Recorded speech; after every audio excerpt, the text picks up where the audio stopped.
All right. Can you guys hear me okay? No, I'm not in Japan yet.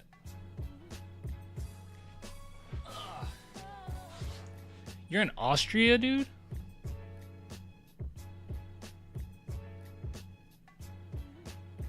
Yeah, it's a lot of fireworks. I don't want to be on too long, but there's a few things that I wanted to go over. Want to make sure the mic's working though. Can you guys hear me all right? I always got to check in on the mic, you know what I mean? When are you going to Japan? That's dope. That will be, I'll be leaving on Tuesday. So I'll be there Wednesday, and I'll be there for a couple weeks.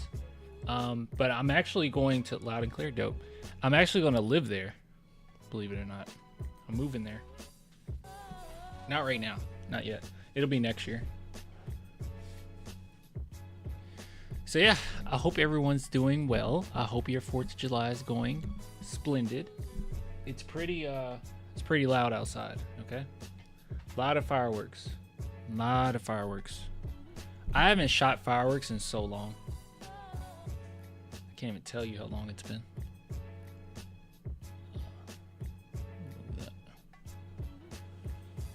Yeah, I haven't shot fireworks in so long, guys. You do anything for the 4th? No, not really. I put on a weighted vest, went and walked at the park, came back. No, I went to the store, went to a couple stores. I bought some ribs. That's in the oven right now. I didn't even grill it. Just chilling, man. Gonna talk to you guys for a little bit, take a shower, watch some Game of Thrones, maybe play some Expedition 33. Tomorrow I'm gonna work on a video for Spurs Invasion. But yeah, you going alone in Japan? No. I'll be there with my girl.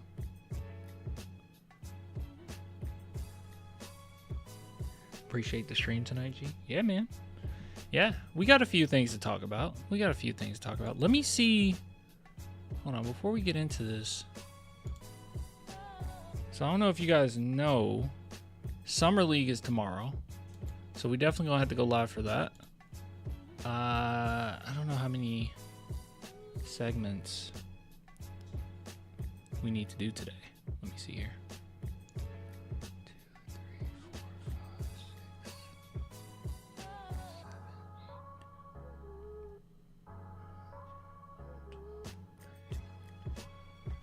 13.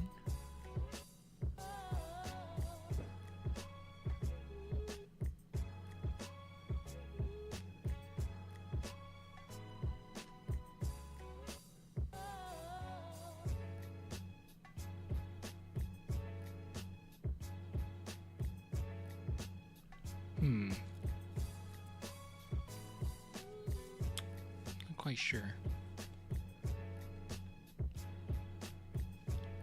Castle's jumper looking a little bit different. It's funny, gonna rent a car and check the initial D mountain roads. Nah, you should do a vlog when you move. Man, I've looked into it before, never took the leap. Yeah, I'm taking the leap, bro. I'm taking the leap. Yeah, I'll do like a little vlog. I'll do a little vlog.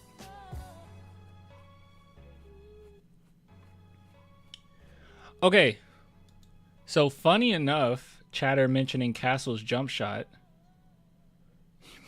Yeah, I really am. But yeah, so chatter said Castle's jumper looking a little different so far. Curious to see how it looks at the start of the season. Let's take a look here. So this was literally posted, when was this posted? 8 hours ago? So if you guys don't know, Steph has been working with the Guard Whisperer. From my understanding, the Guard Whisperer has worked with like a multitude of guards, right? Like wasn't Trae Young one of them? One of the bigger names? But he's really good at getting you prepared for the season. So let's take a look here. Here, I probably need to turn it down a little bit. It's gonna be pretty loud. Let's change this. Shai? Oh, Shai's one of them too? Okay. Any new news in the last 24? We'll get there.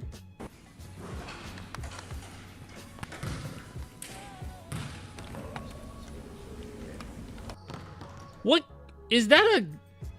What kind of camera are they holding? Is this a phone camera or is this like a a VHS camcorder.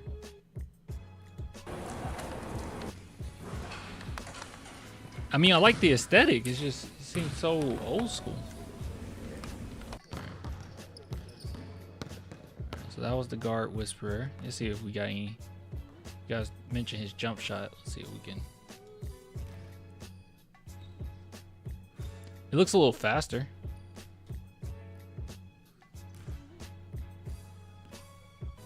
Let's see here. They're looking at footage. I didn't think about you. Baseline. Talk about getting to that baseline. Ain't shit changed. That nigga was good. He can play with pace. He can play with tempo. Wait, who are we talking about? Hold on, I'll turn it up a little bit. He just was good. It looked like talk about getting to that baseline. Steph Curry. Ain't shit changed. That nigga was good. He can play with pace. He can play. No, that's not. Hold on. He said he was good. Who are we talking about? Pace, patience. Yeah. We can learn from this dude. Yeah, I had him watch. That nigga's good, bro. Pace, patience, all the stuff we talk about. Nothing is 2000. Lower your music a little bit, sure. Yeah, I'm trying to get a sense of who we're talking about here. Is that better, chat?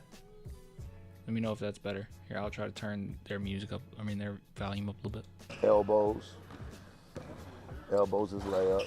I just had him watch. And I ain't even think about you. Baseline. Talk about getting to that baseline. Ain't shit changed. That nigga was good. He can play with pace. He can play up tempo. It's Baron Davis? Okay. He was one of the better on-ball defenders in the league. Patient, bring you into the screen, baseline. Every shit we talking about now, he was doing. This playoffs. When Utah was easy, how simple this game is. Clan, what's up? Patience, what's up, Andrew? Bounce out, get into the body, separate. So it is Baron Davis, okay. I just was having him look at some stuff. Use the screen, empty corner. How could y'all tell that was Baron Davis so quickly? You must have seen this video already. Here, let's fast forward a little bit. Don't want to steal content. I just want to see this difference in jump shot that you guys mentioned. Same thing here. Good. Flatter, flatter, flatter. Don't come in there flat. There you go, good.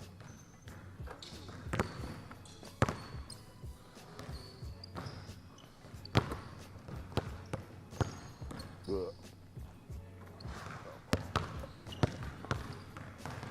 Yeah. And as you do that, remember, load this. So push up on that right leg. There you go, good. Nice.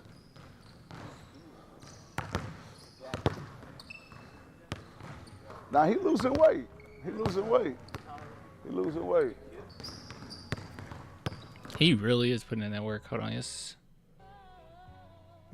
See if we can learn something. Attacks my left leg. If I step with my left leg and he attacks my left leg, he should get a shot. I don't have enough time with this much fucking real estate. I can't, if he comes at the same time I do this and he attacks my left, by the time I get my hips on, he's either getting a layup, but I'm gonna be out of position. So that's why with them and even Shai, it's like, so imagine if I'm big on creating contact, and with this much real estate, he can't recover, lights out. So I'm always create a contact, bounce back, be a threat, and if he comes, he can't stop it. That's why the game looks so easy for Shai. So yeah, so with him, same thing, but with all of them, the game is about leverage. And then also when we're driving, right? It's funny you mentioned Shai, because that's one of the comparisons Castle has gotten compared to before, right? Like they have the same frame, the same height, kind of the same game, just a little bit. And that's definitely his ceiling. I don't know if he'll get there. I'm not going to bank on that, but that's definitely Castle's ceiling. If I get him moving, I just got to touch him. But to initiate here, but we've been working on, we might have him do it too. So we've been working this one, but this season with them, we've been working this one more because I can get back. I'm already squared. I can exploit whatever decision he make. I can blow by, I can shoot here. It's still good. I got to come on the run, but I'm gonna have him do it. But we've been doing a lot of outside leg hit and get to it. I just call it, what I call it is hit. Hit dribble. Everyone call it punch, but it's hit, be physical, create a gap. Because if you can't recover with this much real estate, niggas in trouble with this much, and that's what Shai does. So now once you come in, it's over. It's over. There ain't shit you can do about it. So, him, he's bigger. It is kind of one thing that he said that is interesting, like where he said, Shai, the game just looks so much easier. A lot of players, you do notice that, right? Like some players, it just looks so easy. And funny enough, with how poorly Castle shot, like his field goal percentage, his 3-point percentage was really bad. But for some reason, we all got the vibe, which including me, by the way, that he had full control and it looked easy to him. Like you look at his stats, you wouldn't have thought that he shot that poorly. Like it looked really easy for Castle just to kind of get to the rim at will or whenever he kind of wanted to. He didn't get nearly enough calls as he should have, but whenever he kind of wanted to, he can get there. Did he always hit the shot? No, but it did look easy for him. The game does not look easy for Vassell. He has to work so hard for his shots. Sometimes, honestly, Vassell does a little too much, Sometimes it's like he opts for the more difficult shot. Sometimes he doesn't keep his game simple. I'm not a professional or anything. It's just what I've noticed. If I'm wrong, somebody can tell me I'm wrong. It's cool. He's a willing shooter. Draymond also mentioned that. Oh, I didn't know he mentioned that. It's going to be, this game, playoff basketball, we talk about it all the time. Who's going to deal with this nigga in playoffs? It ain't got to be a lot. My thing is create an avenue, and we exploit it. So like what he doing with Khalil is keep it simple. That's why. So I think LeBron was talking about this, how they talk about like, do you have a bag? How much of a bag do you have? But oftentimes it's not really about the bag, right? Even Kobe, right? I think Kobe had a crazy bag, but he didn't really have to do that. It was whatever was the most efficient shot that he can go for is what he would do. And that's really what it comes down to. That's kind of how I feel about Wemby. I think this whole season, I have been preaching this whole season where Wemby has a crazy bag. There's so many different things they can do. And it's going to come in handy when we desperately need a shot or it's a playoff series and we need an incredible shot, right? He'll make it happen because he has so much in his bag. But I would like to see more often than not him just go to a go-to move, right? Like something that's borderline unstoppable. Tim Duncan, he had a bag, but did it matter? Go look at Tim Duncan highlights. You're not going to get anything crazy. And he's one of the greatest ever. Just get something that's the most efficient. What's the most efficient way of scoring? We just got Luke Cornett, right? Luke Cornett, while he came into the league and it's more impressive to see a big man shoot threes, he even realized, and also, going to the Celtics as well, needing that offensive rebounding, him being a pick and roll threat, him being a putback threat, his efficiency increased significantly. Like his true shooting percentage is so much better than it was. So while one thing might look more impressive, winning basketball can be simple, right? You do the simple things. Timmy had a go-to move. Yeah, Timmy had a go-to move. It was boring. It wasn't boring. I didn't find it boring. I'm talking about fans. Most fans will say Tim Duncan's game was boring. I had a lot of fun watching Tim Duncan play, but a lot of people will say it was boring, right? Like he wasn't a Jordan Poole out there, right? He wasn't a Steph Curry. Yeah. Wemby doesn't need a go-to move. Can you explain?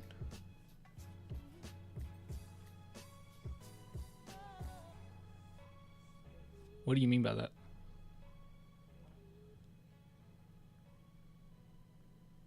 What is Kyrie's go-to move? So with Kyrie in particular, I'm not saying that he's like small, right? He's not small, but he is a guard. And he doesn't have a ton of strength. So I think it makes a lot of sense for him to be pretty doggone creative. And he is one of the best, greatest ball handlers we ever seen. But so you see a lot of different stuff from him. But I would say his step back is pretty go-to. But Kyrie, I mean, that's Wembanyama can shoot over the top of you, you know? He can get more efficient shots. He doesn't have to go out there and dribble like Kyrie. He doesn't have to. But I don't know. Maybe you can make an argument for his demoralizing to other teams when like this 7'5" guy goes out and does that. Maybe you can make that argument, but I don't know. I get your point though. His handles, that's his go-to move. Yeah, he's one of the greatest ball handlers of all time. I'm just saying it's not necessary for Wemby to do that. Wemby's go-to move should just be to seal smaller defenders on the switch when his core is strong enough to hold them there. They're 100% forced to foul him every time if he can start to do that. That's true. Also, Wemby, a lot of times last season what you'll notice is if kind of like a bulky guard gets on him, or bulky small forward or whatever gets on him, he'll just give up the ball. He doesn't do too much to get past them. He either give up the ball or take a shot. Yeah, if he can force more fouls, that would be good. Wemby's go-to move should be winning. I wouldn't mind that. Wemby is going to have a go-to move, no doubt about it. And he's going to have a simpler game as time goes on. And every now and then we'll get those crazy Wemby flashes. Okay, we'll get those crazy plays, but it'll be more simple after a while. Off me, if you don't come, I'm shooting this. You come, it's over. So we talk about. It's a lot of experimenting, which is okay. I mean, that's the beauty of rebuilding, right? A lot of times you see guys, they'll create a gap, but then they close the gap. We want to create and let the defender close it. Like it's going to be drama come playoffs. What? And the way he played defense, there's kind of a lot of bullshit fouls on this shit because he's physical. They letting that shit go in playoffs. So you got to deal with him offensively and defensively. Is he talking about Castle right now? Because he's been jumping back and forth between Castle and Shai. But if he is talking about Castle, that's 100% true. You know, I kept saying this too. He's talking about Shai. Okay. Yeah, I think so. Okay, I don't know if any of us know. He might be talking about Castle. So, like, one thing that I want to bring up, and I keep bringing this up with Sohan as well. I know you're probably tired of me talking about Sohan, but I truly do believe that the value that these players bring on our team, certain players on our team, it's only going to be shown in the playoffs. People are only going to start giving flowers in the playoffs. It's just how it is, okay? It's just how it is because people don't really understand the impact that these players are having. But once you get to the playoffs, like you mentioned, they let more fouls go. They let even more go. So Sohan can be even more physical. Castle can be even more physical. It's just going to be it's going to be very annoying for teams. The Spurs, look how good the OKC Thunder are defensively. And replace Chet with Wemby. Because Chet's a great defender. Wemby is a generational defender. It's not going to be fun. Cancel Christmas.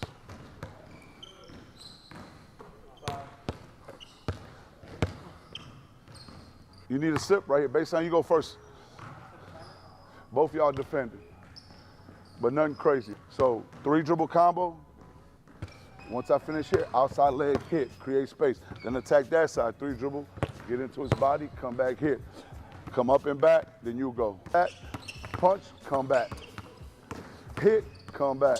Come back though, choke, come back. Get that leg back, right? That VJ Edge come back into your shot, good. Good. I just realized. Hit, come back into your shot. So look, whoa, make sure, obviously we're doing the full court drill. Even when I'm trying to set up the screen, I want to come back where I can still attack. I don't want to come back and get into a negative. I'm hit, shot. He closed, I'm out. So make sure I'm coming back where I'm balanced and I can attack. I'm not coming back into a negative. All right.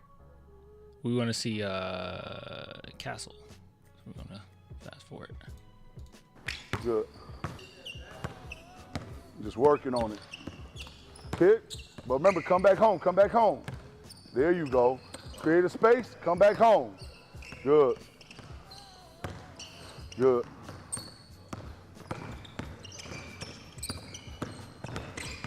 Use your eyes more, Steph. Use your eyes more.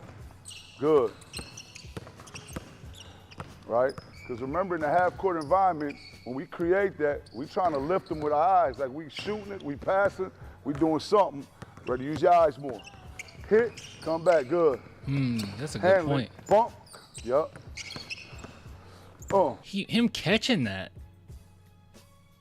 Phenomenal coach. Hold on. Let me see. Hit, but remember, come back home, come back home. Yeah, he's not looking up at all. Create a space, come back home. Good. Yeah, you kind of give them the out to be even more aggressive with you if you're not looking up. Keep them on the edge of their seat. Bump, yup. Castle look way smoother than Edgecombe. Well, yeah. He Good. should be. Hit, good. Good. Let's go, start here. Start here. Good job, Castle. J-Bars, I'm proud of you. All right, let's fast forward a little bit. We need more Castle stuff. I want to see Castle get coached. Skipping. Use that baseline. Hey, work that too. Get it. Yup, good. Wait, use that push out. Hey, work that too. Get into his body. Use that push out, Steph. Use that baseline. Good. Remember that last. I would love to be an NPC. Let me be an NPC. I'll give him that work, bro. I'll give him that work. Castle ain't getting past me. I'll tell everybody. Dribble into your shot. Good pull up, V. Good.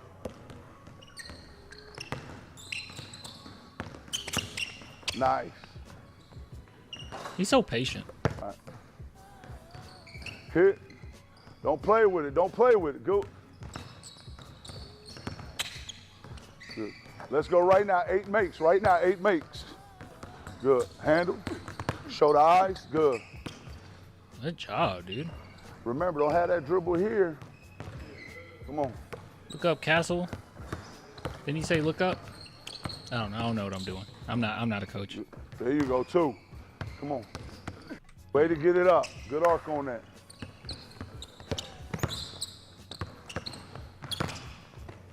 Good side step. 3. It'd be so funny if one of us was there and we were like coaching him.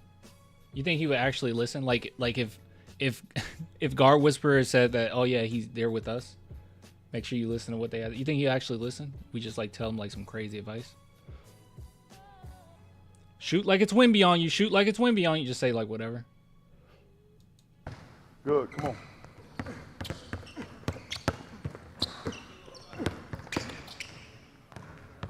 Cook him like he's Keldon. Cook him like he's Keldon.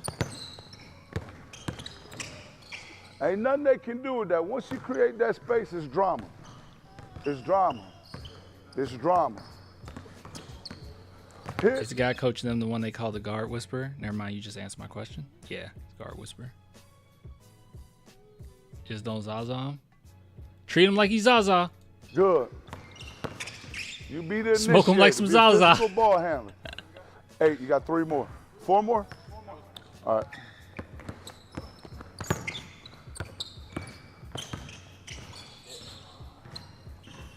Good.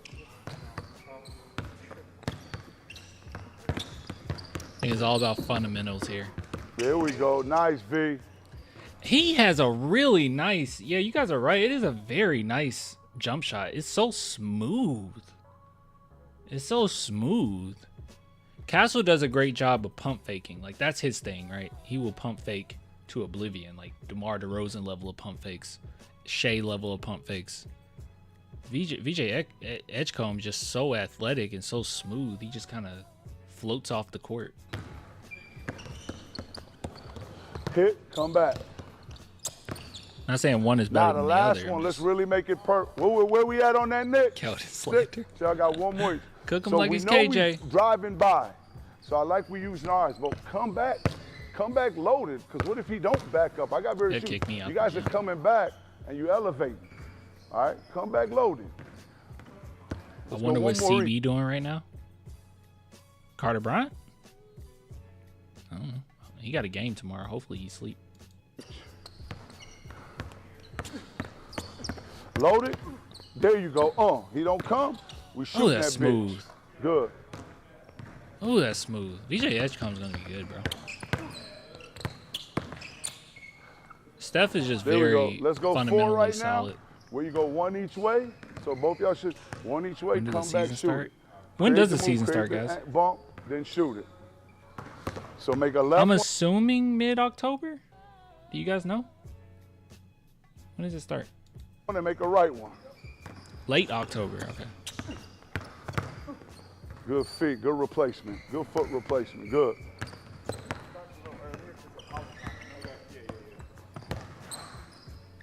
Nice. Good. Ain't shit they can do with that, bro. You initiate. He Good. teaching them. He Sweet. teaching them Shai moves. Yep. Go again.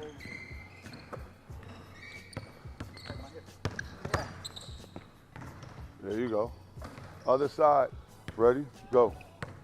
So whatever combo you want, then you're going to hit, get it to his body, bounce back, then play whatever you want to do off that. All right? Hard handle. See, no. We don't want the skip. The skip ain't strong. You What was get the skip? What's the skip? See, no. Hard handle. See, no. We don't want the skip. The skip ain't strong. When you get into his body, I'm driving and I'm hitting. We're not doing that skip. All right? Come on, be physical. Be a force. Be a force. Get downhill. Yes, exactly.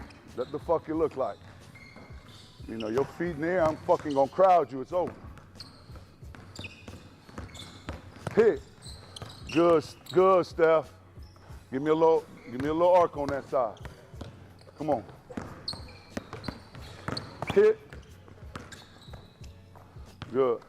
Don't bail nobody out. Man, rest of the summer, the videos I should be seeing is you in the paint and you fucking these little guards and wings up. I'm sorry, guys. I have no commentary. I was in my own zone there, dude. I was absolutely in my own zone. I'm enjoying this so much. Steph missing? It's okay. I think it's more so just getting to your spots is what they're trying to emphasize here, right? It's just more about getting to your spots.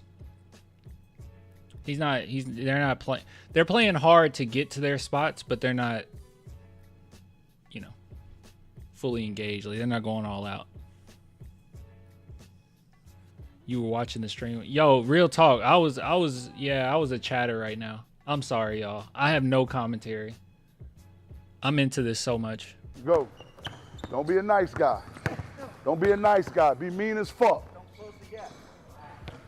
That wasn't good. I don't think that was good. Don't be a Yeah, like, that's easy to recover from that. nice guy. Be mean as fuck. Ready to go. Ooh. You know what he meant by don't close the gap? All right.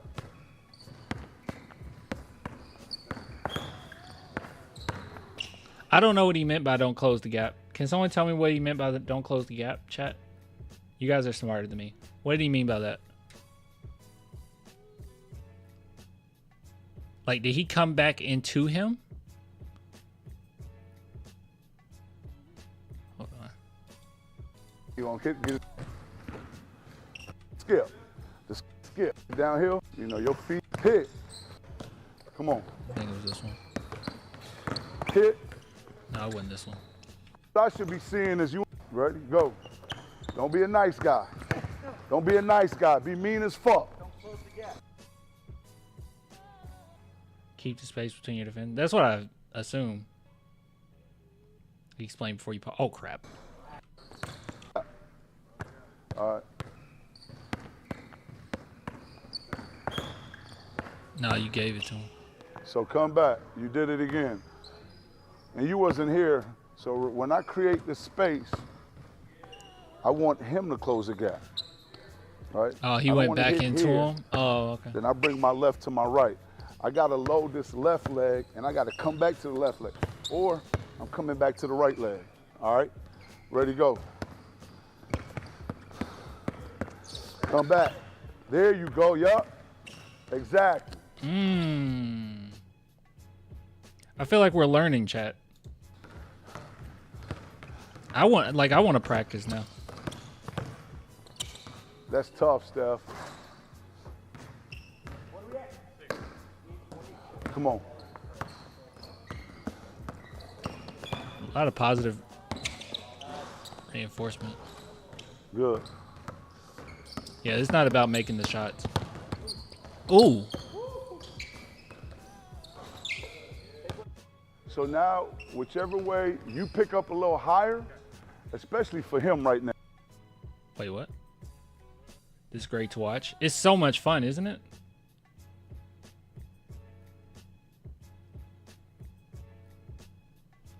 You ain't a chatter, you just use us for any info when you don't understand something. Yeah, basically. Yeah.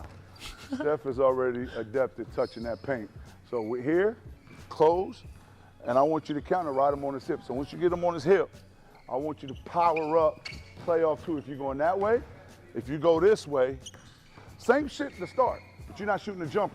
He gonna pick, skip a little I mean left, right to left that way, left we gonna finish with spot, Steph. 8 makes between y'all.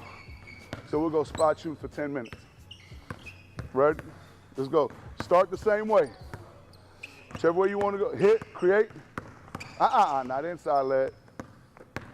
Come on. Hit. Playing off two. There you go. Fuck, I want to see. Ready to go. Hit.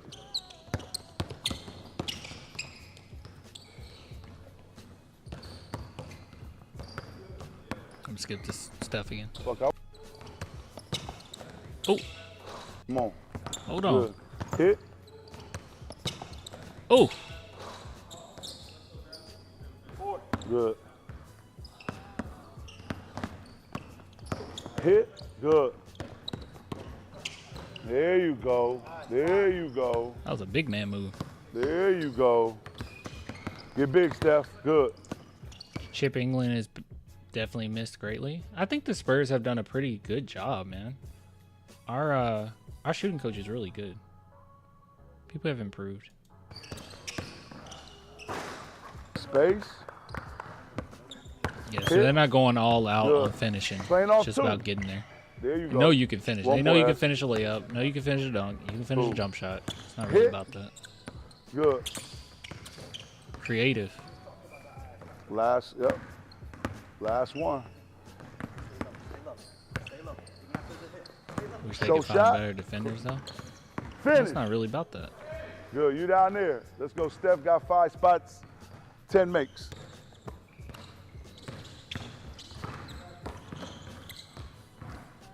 His jump shot just looks faster. That's the only difference I'm seeing. It does look a little different, but I think it just looks faster, honestly. That was a good watch, man. Oh, crap. That was a good watch, man. I actually really enjoyed that. I don't really have anything to add. I just thought it was really cool. I hope you guys enjoy watching that. Green bean. Green bean. That was terrific. It really was. That was cool.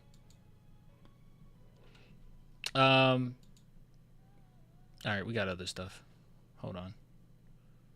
Where is... We do have some news. All right, we got a little news. So,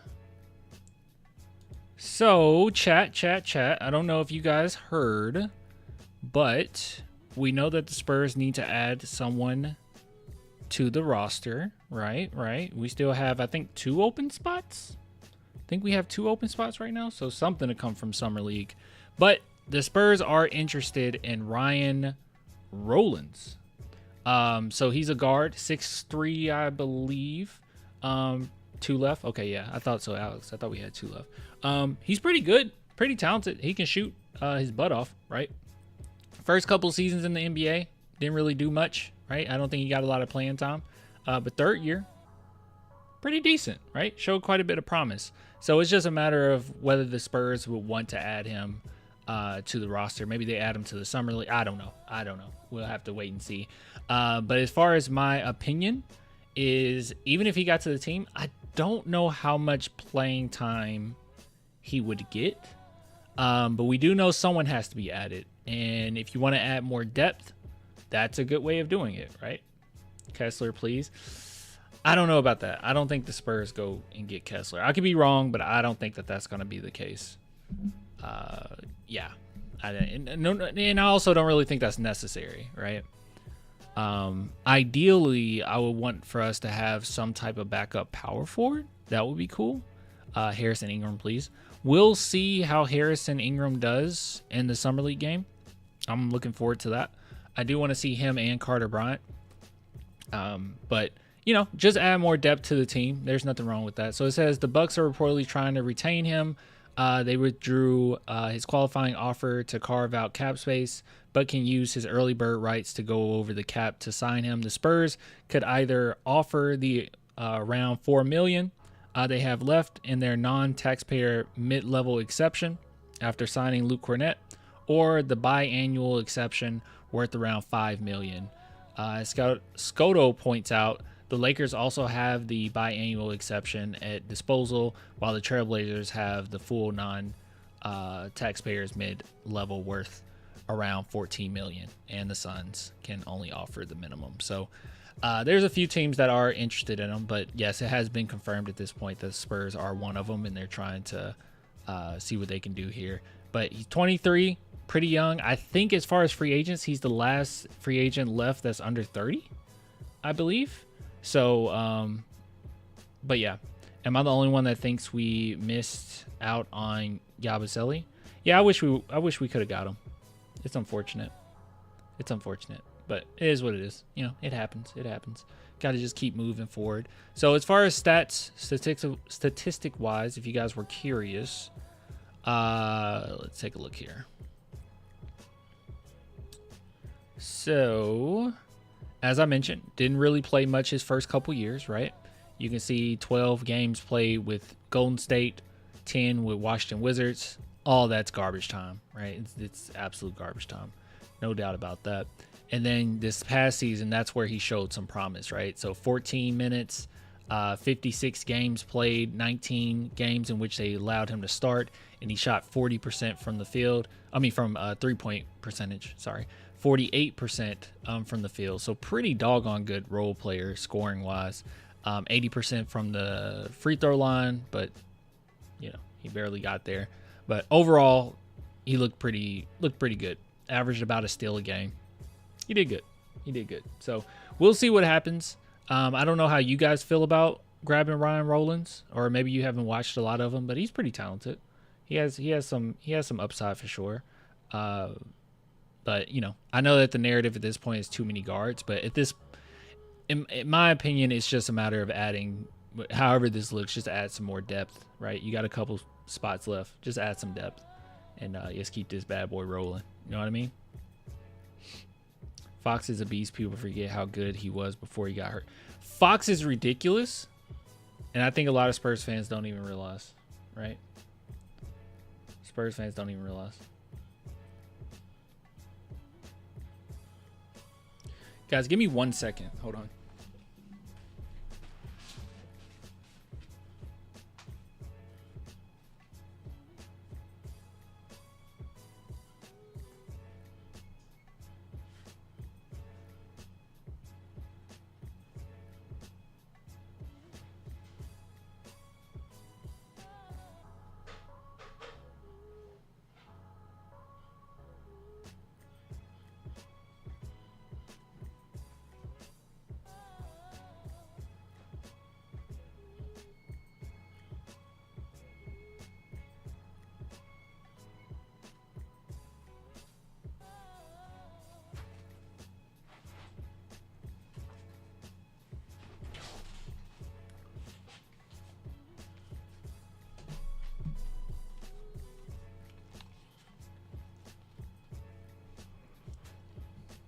Okay, so let me mention it one more time.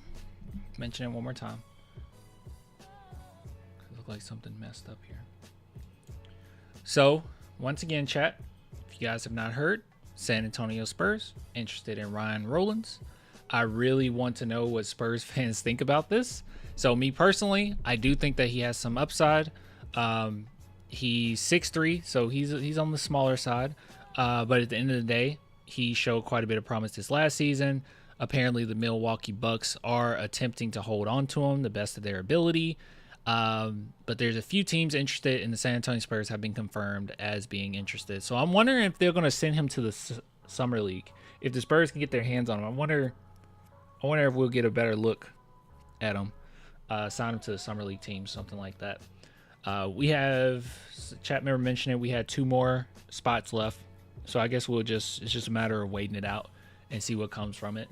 But I would what if we get him? You said I would if we get him. What would you do? So overall, how I feel is it's just a matter of adding depth. It's not a matter of position of need or anything like that right now. It's just adding depth. Harrison Ingram, he should be playing him in the Summer League. That's what I'm saying. Harrison Ingram is one that I'm actually really looking forward to seeing. Right, I want to see his growth. I know that he's going to be a good role player, right? Like I have no doubt in my mind that he'll make a good role player. I just want to see, has he improved significantly since last season? One thing about Harrison Ingram as well that a lot of people don't bring up is that he was he's not as talented, but before he went to UNC, he actually played more like a point forward, right? So he does have pretty high basketball IQ. Some people compared him to Tyreke Evans, not as talented, but some people compared him as Tyreke Evans initially. So one thing I bring up all the time is like a lot of times we'll see how a player is, right? And we discredit things that they might have in their bag, right? Like, oh, it's not as important because they don't do that right now, which I understand it to an extent, but I do think that having that extra bag does make you dangerous, right? Like Wembanyama, eventually his game is going to be a little bit more simplified. It just is. With that height, how talented he is, he'll find whatever's the most efficient, and that's going to be the winning basketball, right? But every now and then he could pull out that bag, and we know that he's capable of doing some crazy move on you, if you corner him or something like that, right? So like, and I said it with Luke Cornett, like he initially in college was a phenomenal 3-point shooter, right? Like he has the record for the most threes ever from a 7-footer. So he has that in his bag. Now, whether or not he uses it, we don't know, but there could be a game or two where we desperately need that 3 and you can rely on that. You can say, hey, we need you to take that shot, right?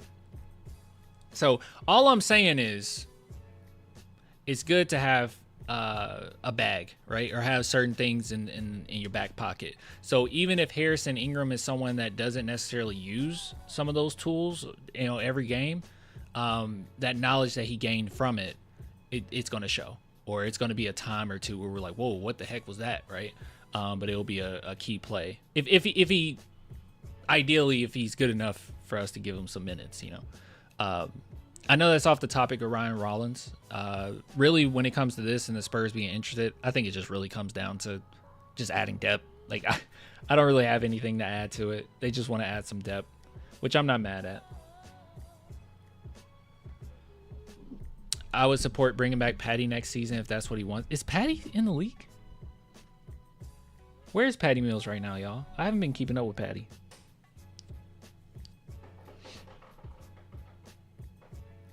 No? Okay. Coaching? Jazz, I think. Okay, so no one knows where Patty is. Do we need to call the police? Clippers? Okay, literally none of us knows.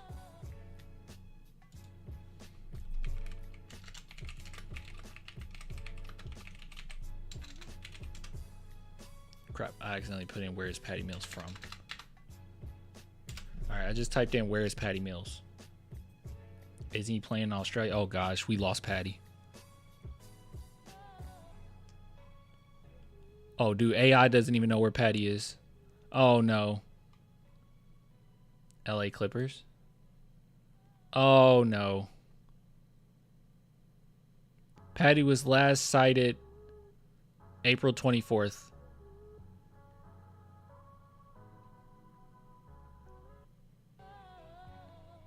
He played 4 minutes. April 24th. He's coaching in Hawaii right now? Okay. He took a position at Hawaii at a university? Oh, okay. Yeah, I guess it doesn't matter if he wants to, but where's Aaron Baines? I have no idea. I don't know. So I miss Patty. I miss Patty too. Patty was one of those guys where, like, his only limitation defensively was his size. Aaron Baines is retired. Oh, okay. Patty was cool. He was. Patty drinking coffee. Yeah, coffee gang. I remember that. Anyways, so if you guys were wondering, Ryan Rollins is on the table. 40% from 3. He can shoot. So we'll see what happens. Flannel Fridays. Let's get Bellinelli. Spurs fans hated Bellinelli. But okay. Yeah, people hated Bellinelli, man. I had a gripe with Bellinelli because Gary Neal was replaced. That was my gripe. I was like, you fit what we need, but you'll never replace Gary. I don't care. You'll never regret him or replace him. He actually ended up winning the 3-point contest, right? Bellinelli? Hate it, Primo. Too bad Bellinelli retired just recently. Oh, who hated Bellinelli? Spurs fans. Okay, maybe you're thinking, if you're thinking 2014, maybe Spurs fans loved Bellinelli. But post 2014, like when he left and came back, Spurs fans hated Bellinelli. I love Bellinelli. Man, Spurs fans hated Bellinelli. They couldn't stand Bellinelli.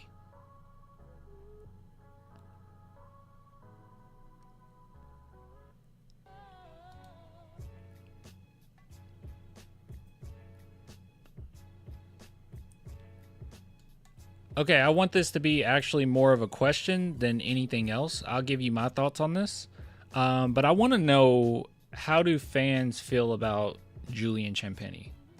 Like, how do you guys feel about him? Okay? So recently, or actually just now, today, the San Antonio Spurs expect to guarantee Julian Champagnie's entire $3 million contract for the 25-26 season. And the Spurs also hold a team option for Champagnie going into the 26-27 season. You said release? I like him. Very solid player for his price. I think he's our best shooter. I like Julian on the team. I have gotten so many different takes when it pertains to Julian Champagnie, and we rarely talk about him. But just to give you my overall thoughts, I think he's a phenomenal role player. Truly. I mean, yeah, for the price, obviously, right? Like, he's been outplaying his contract this entire time. But I think he is a phenomenal role player. Like, I've seen people bring up to me that they think that he's overrated as far as a defender, which I don't know who's overrating his defense. I have no idea. I don't know who's out there calling him a lockdown point of attack defender or anything, but he's a good defender. He's a fine defender. Like, he's good. Spurs are in a high percentile, I think. Oh, let me see if I can find it. When he's out there with Wemby versus when he's... Let's see. I might not have it right off the bat. It's kind of hard to just find that just thinking about it. But his defense is good. Team defense is good. And it shows up, in the analytics. I will bring this up. We'll ignore the defense for now. I do want to bring this up because I also got people saying that he's bad. He's a bad finisher. And let me see if I can bring this up because that's actually not true. Actually, I think it'll be players stats or something like that. Let's see if we can find this, guys. I'll interact with the chat while we're trying to find this. Julian's a cool, chill guy, great player, bargain contract. He's a good depth player. Yeah, we're in a league full that's all about depth at this point. If you just have to absolutely lean on him, okay, yeah, we're kind of screwed, right?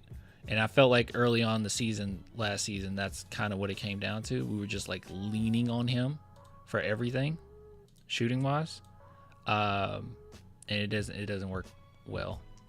All right, let me see if I can find this. Is it lineups? No, it's players, general. Is it? Because I want to show the shooting chart here. No, maybe it's not shooting. What the heck is it? It's not shot dashboard, is it? Triples, no, it's none of that. Opponent shooting, box score. I actually don't know what it is. Oh, is it? No, it's not tracking.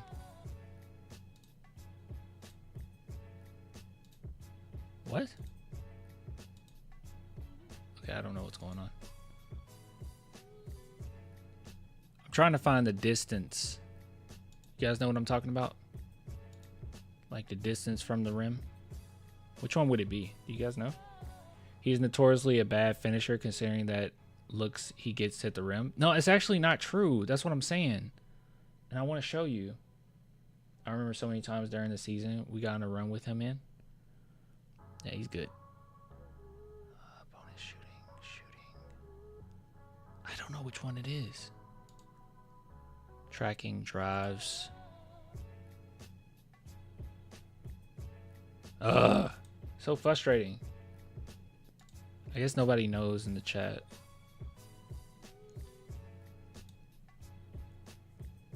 Shot dashboard. All right, this is gonna have to give me a minute. Where you see it? It's on here. It's on NBA stats. I just can't remember what the heck it's called. It's the shooting, but I thought that it was more to it. Oh, wait, it is right here. I'm so stupid. Okay. Good God. It's literally right here. No one called me out on that. I think I clicked on this already. No one called me out on this. All right, so Julian Champagnie. Here, I'll show you. Let's do all. And we'll go down to Julian. So, within 5 feet, so at the rim, where we said that he's not a good finisher. Let me see if I can show you that you're wrong on that. That's Justin Champagnie. Julian Champagnie, 60%. Now, he only takes 2, right? He only takes 2. It's not that many. But I think that why a lot of people think that he's poor at finishing probably has to do with like some missed dunks that stood out here or there. But overall, he's 60% at the rim, which if you want to say like that's not good, I mean, we all would agree that Keldon is really good at finishing. And I remember Keldon being like 62%. He takes a few more though. Keldon.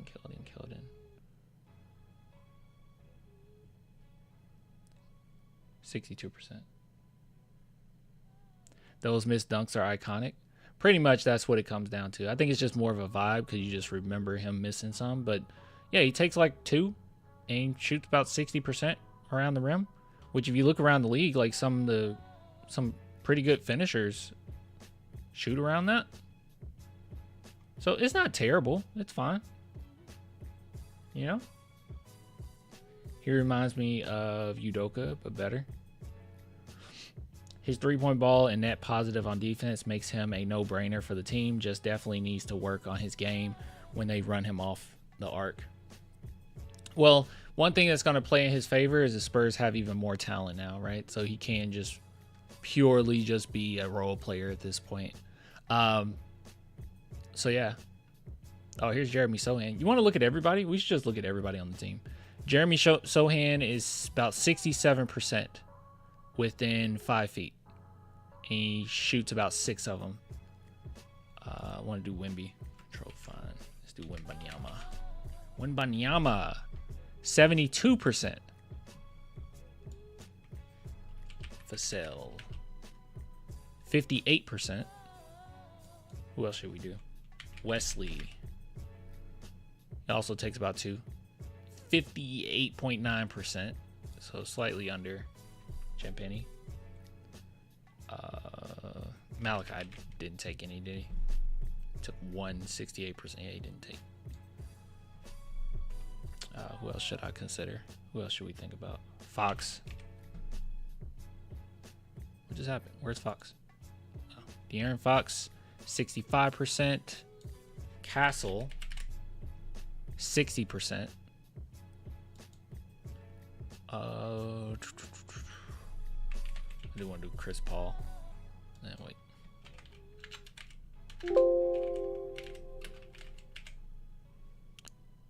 Chris Paul didn't score around the rim at all. What? He didn't do it at all. That stat from Devin is nasty. Yeah, 58%. 75. 72. Who else should we do? Tony Park. Well, how far back do we have to go? Do they let us go for it? Oh, they do. What you want to do, like 2014 Parker? What do you think is the best version of Parker? 07? Maybe 07 Parker. Is that the best version of Parker?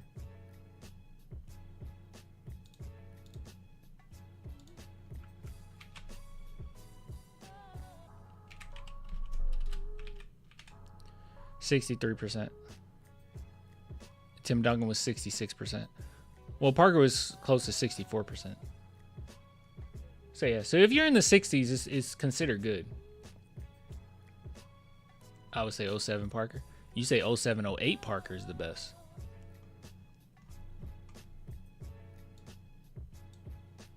Let's go to 07.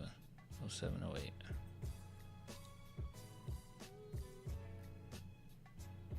I think around 2010 Parker was 5th in MVP voting. Let's see, where are you, Parker? Oh.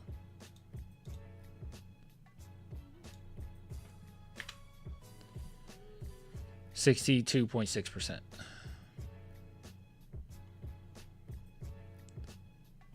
Wemby better than Parker and Timmy. Wemby is ridiculous. Him being 7'5" helps though. You just kind of score at will.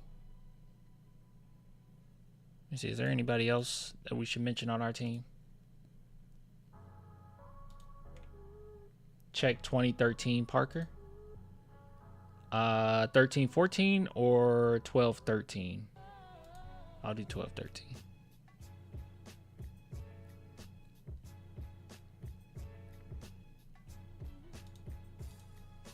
12-13, okay.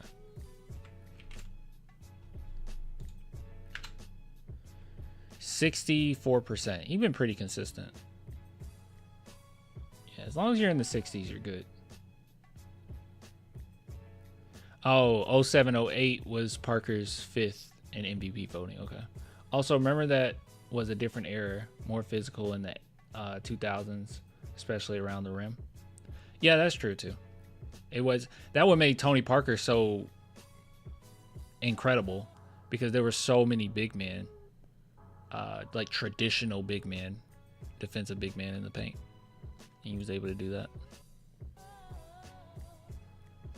This is another reason why I think you guys are going to realize Dylan Harper is quite elite, right? Shot nearly 70% around the rim, which is extraordinarily impressive in college because there's no 3-second rule. And most of the attention was on him and Ace. A lot of attention on him, though. And he still managed to finish at that rate, which is crazy. Like, a lot of teams' game plans were stop Dylan Harper.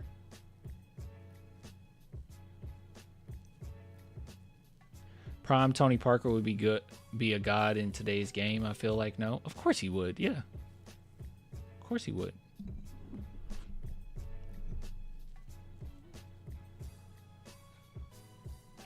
The NBA spacing is going to open up his game so much. Exactly. That's why I'm saying day one. Like, I think that a lot of people, when it comes to like draft picks, they just think everything is a coin flip. They're just like, oh, well, we don't know how good he'll be when he gets. No, certain players, it's very obvious. It's very obvious who's Harper's comp. Cade Cunningham. He's like Cade Cunningham with not as good shooting, but a better finisher.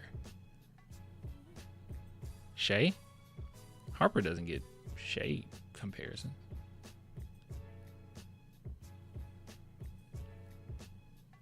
Castle is Harper's comp.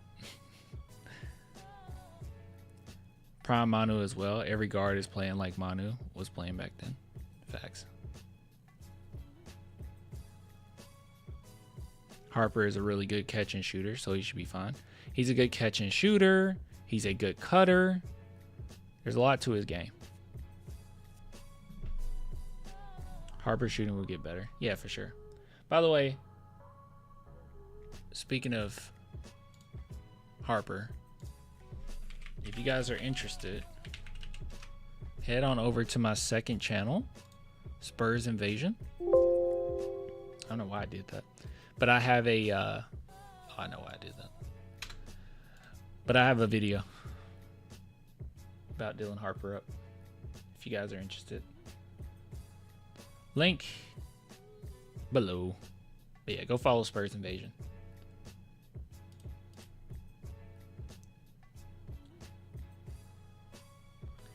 Harper is really good. If his mid-range gets solidified, he could be a superstar. He's going to be a superstar.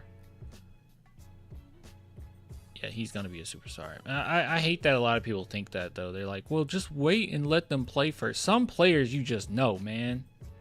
Some players are just that good. Like, there's no... Cooper Flag isn't going to be a bust, right?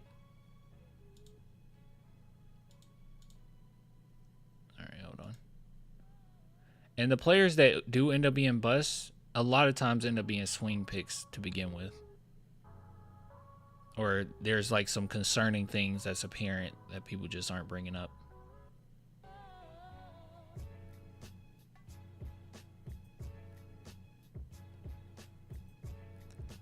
Should we do another castle video? You guys want to end it off with another castle video? I'll leave it up to the chat. I mean, we're going to end up doing it tomorrow night anyways. But do you want to do a castle, another guard whisperer, or do you want to do like a Carter Bryant press conference or something like that? Yes, please. Sohan video. Oh yeah, we can also do it. We can also do another part of the Sohan video. What you think? Sohan, Castle, or Bryant? I feel you want Castle. No, I'm cool. Whatever. Both. Well, I mean, the other will be done like tomorrow.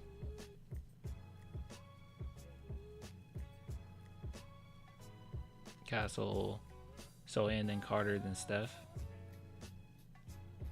Carter got so much aura.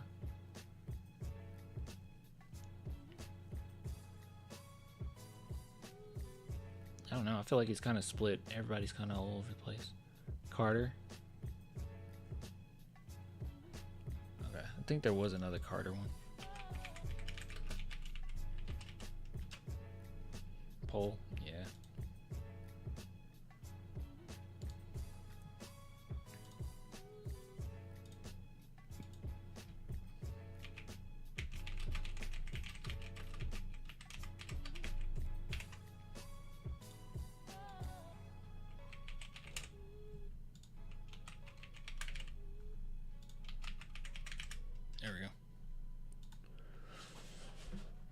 There we go.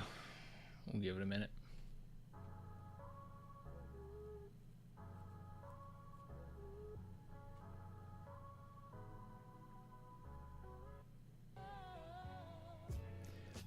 Anyone who wants Carter to start doesn't know how basketball teams work. Okay. Harper's going to start day one, so. We'll see. We'll see. We'll see who's right. Add Luke Cornett in the poll. I didn't have anything for Luke Cornett ready. Oh, he's like running away with it. Okay. Let's see.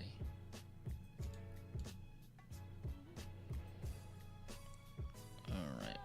Let's see. Pretty sure we had another one. See if we can find one.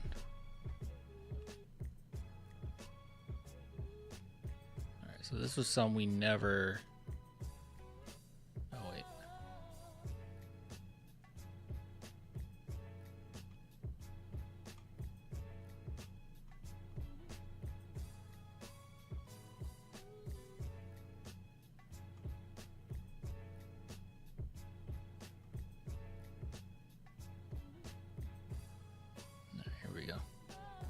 This is one we missed out on.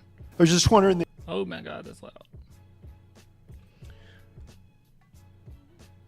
Let's see. Who Harper kicking off? Okay, we can't worry too much about this, okay? It just makes the most sense for Harper to be shooting guard.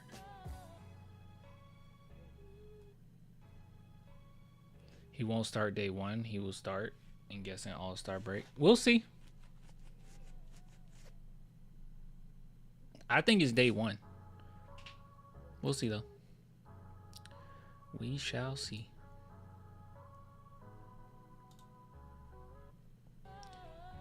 If I'm wrong, I'm wrong. All right, let me take this poll down. It's very obvious. Well, I don't know. It's pretty close between Castle and Carter. We'll just go with Carter. It's all good. So we have a Carter press conference here that we have not gone over, and it's a little late to the party, you know, because we react to some other stuff. But you know, we got to catch up. So let's take a look here. So this is actually after being drafted by the Spurs, right? Not the day of, but when he's at the San Antonio facility. Let's see if anything stands out to us. Welcome to San Antonio. Oh my God, that's loud. I thoroughly apologize. Hold on. Sincerely apologize for that. Antonio, I was just wondering the environment in here and seeing the championship banners. What does that do for you? You know, how does that whet your appetite for what your career potentially can be? I think for me, it's just another motivator. I've always been an individual that's self-driven. Always had dreams and aspirations of winning championships, but being able to walk into a building and see these every day, like, it just. I brought this up so many times. I brought this up so many times. On like, just by being the Spurs, it helps you. And I know that sounds cocky and arrogant, but I really do mean that. Like, being the San Antonio Spurs helps you. I don't want to say it helps like put players in line or anything like that, but it is a instant motivator. There's a vibe. There's a reason. Not only are these guys high character to begin with, but there's a reason why people don't like point the finger at one another, and you know, they're not going to be overly critical of, you know, the coach or the system because they know that it's worked before, right? And it's not that long ago. I know Spurs fans bring up all the time. They're like, that was ancient history last time we won a championship. It's not that long ago. Like, it's not that crazy. Like, you look around the league, okay? Like, open your eyes. It's not that crazy. It's been a while, but it's been a while by our standards, okay? Look at the Atlanta Hawks. I mean, last time they won a championship, Elvis Presley was singing Burn in Love. Literally. Adds that extra motivation of what you need to accomplish because it's what the people before you've done, and that's the standard. A burn in love. Hey, Carter. Good to see you again. I'm just curious what the last 48 hours or so has been like for you, and has it kind of sunk in that this is you're in the NBA now? I really don't know. Like, there's a lot of emotions going on. I think I've been saying that for the most part. But I don't know. It's just a lot of emotions going on. I'm thankful. I'm grateful. I'm just ready to get to work. I don't really think it's hit me yet. To be completely honest with you, I have moments where it's like, before I go to bed, I'm like, wow, like I'm really a San Antonio Spur, or I really got to shake Adam Silver's hand and I really get to go to a great organization, or I'll wake up in the morning and I'll be like, I get to play basketball for a living. Like, this is pretty dope. Like, this is what I've dreamed of my whole life. And I'm like, Pretty cool. Hey, Clan, you seen the new All Access video on Spurs channel? No, but remind me in a different live stream and we can go over it. 8-year-old Carter would have been geeked right now. So I think for me, it's just a lot of emotions going on, like I said. Hey, Carter. Congratulations. What was it like, first of all, just maybe seeing that jersey the other day, with your name on it, and did you know about San Antonio? What do you know about the city? I mean, I don't know too much about the city personally, previous to when I have arrived, but they ran my childhood growing up. I mean, I was a big fan of Kawhi. I loved Timmy D. That was my uncle's favorite player. I just loved basketball growing up. So That's cool. As you guys know, I'm actually not from Texas. I'm from Tennessee. And I had a barber who was crazy about the San Antonio Spurs. He didn't make me a fan. I became a fan authentically, but yeah, he was crazy about him. I mean, everybody knew who Tony Parker and Manu and David Robinson and all these guys were. So I think for me, just growing up and seeing that dynasty kind of set the path for the rest of my childhood. And obviously you had a lot of great franchises that came afterward, but they were kind of the start of it. But for me to be in the position to get selected by them and being able to continue the legacy of what those before me brought is beautiful. He is, jeez, he's so poised for his age. He's a Spur to the core. I can see him getting along with Wemby, Harper too. I can see them. He just seems like he's so ready for the moment, right? Like he's ready. Carter, welcome to San Antonio. The number of Latino NBA players is around 2%. What does it mean to you to represent that part of your culture in a city that's about 65% Latino? I mean, it means everything. San Antonio's 65% Latino? I mean, I've been there. I would have made that assumption. 65? I would have thought it was like slightly lower. 65 is pretty high. That's dope. I think for me, I'm just trying to represent everything as well as I can, Dang. whether that's the Latino community, the deaf community, Riverside, California, whatever the case may be, along with the African-American community as well. So I think for myself, I'm just proud to be myself every day and just represent. That's a point. Spanish words sounded. Okay. You got me. Myself and just my community and my culture at a national level. Carter, there's students here from Sunshine Cottage. Plan, where do you live right now? I'll be living in Japan pretty soon. In about a year. I'm not doxing myself. Which I'm from Memphis, though. teaches deaf children.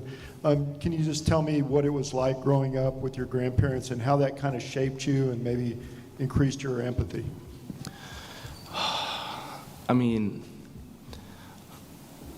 growing up with my grandparents. I'm sorry, I'm just looking at Don't Leave It. Why would I leave you? I'm not leaving you. The channel we'll still talk Spurs and stuff. It doesn't matter. The hours are going to be weird, but.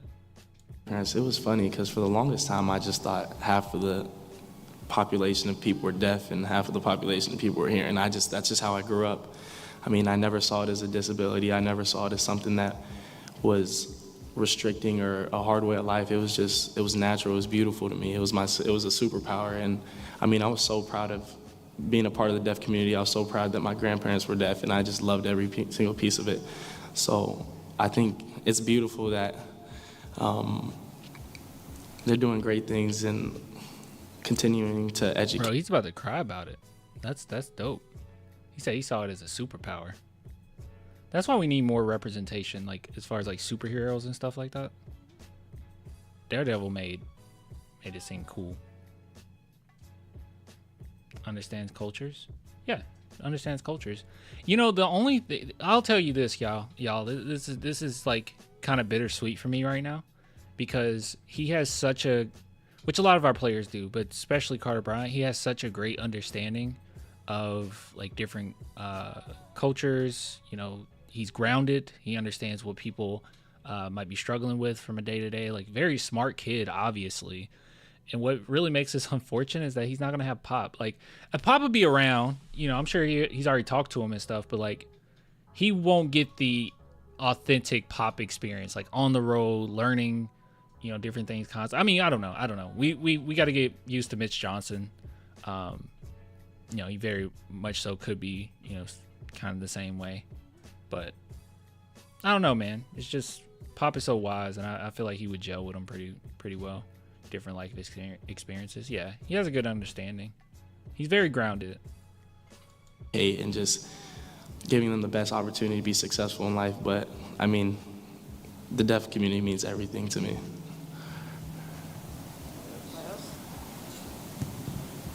Number 11, Carter Bryant. Thank you, Carter.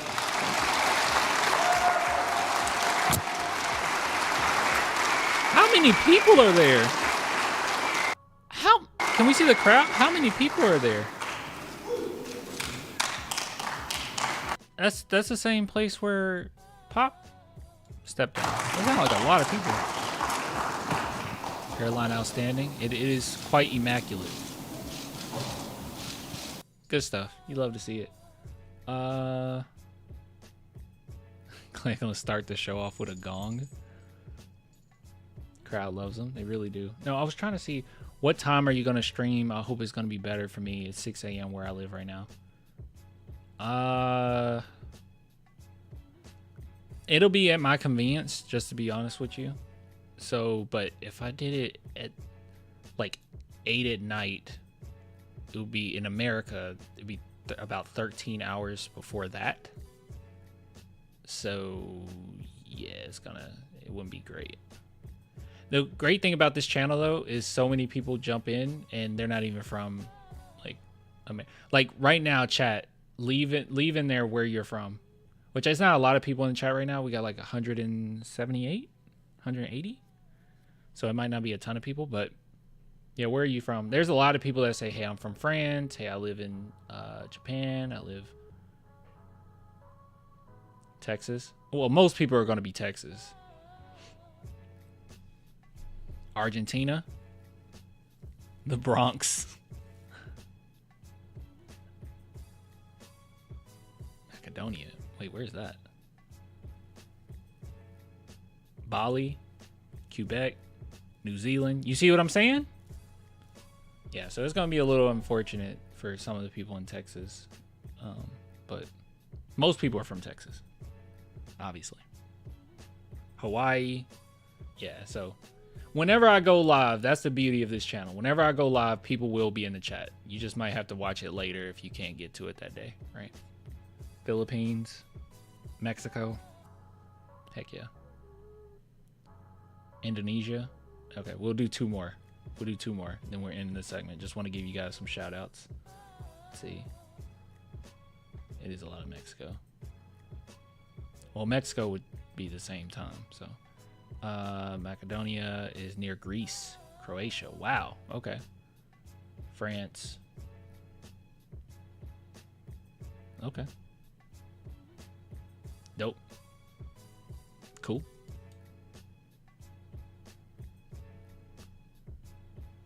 Moving to Japan, but are you not in Texas now? No, I never lived in Texas. Everyone thinks I'm from Texas, obviously.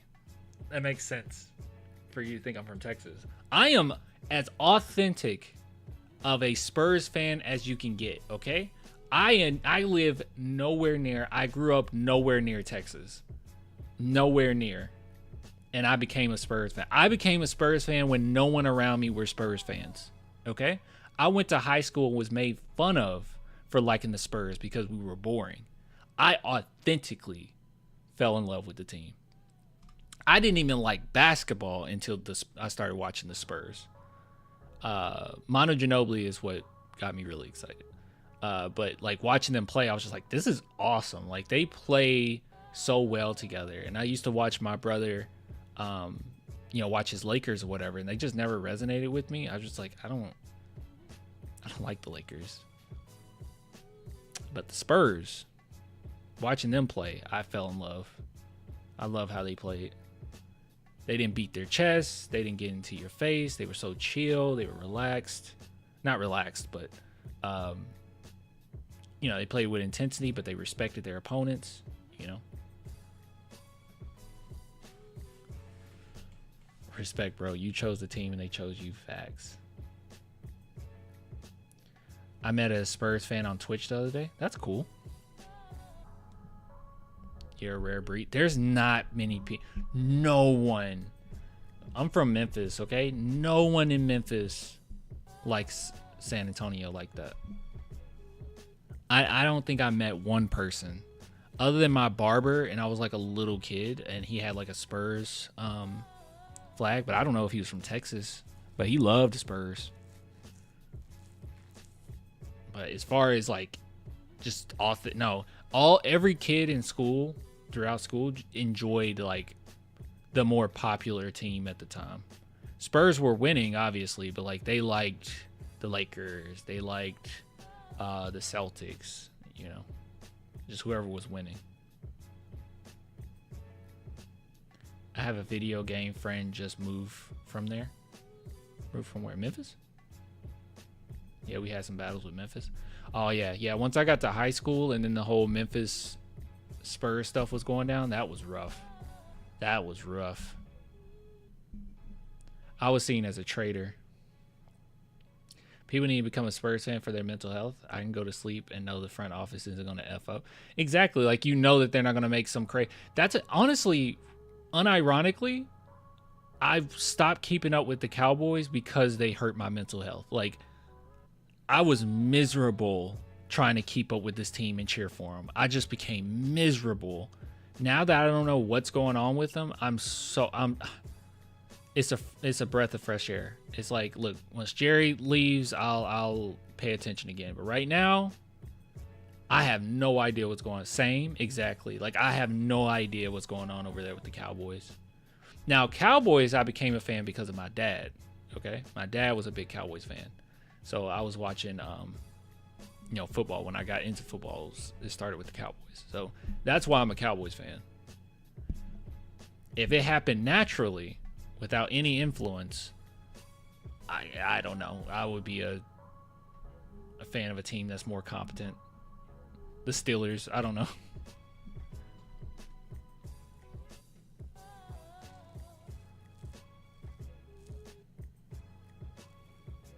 Both my teams got great front offices. I'm lucky. Oh, Eagles. You're an Eagles fan. Yeah, like my Cowboys fandom has like vanished, man. Like, I don't even get upset about the Eagles. Like, I used to hate the Eagles. I don't hate the Eagles. I don't care. I don't care at all. I don't care about any of them.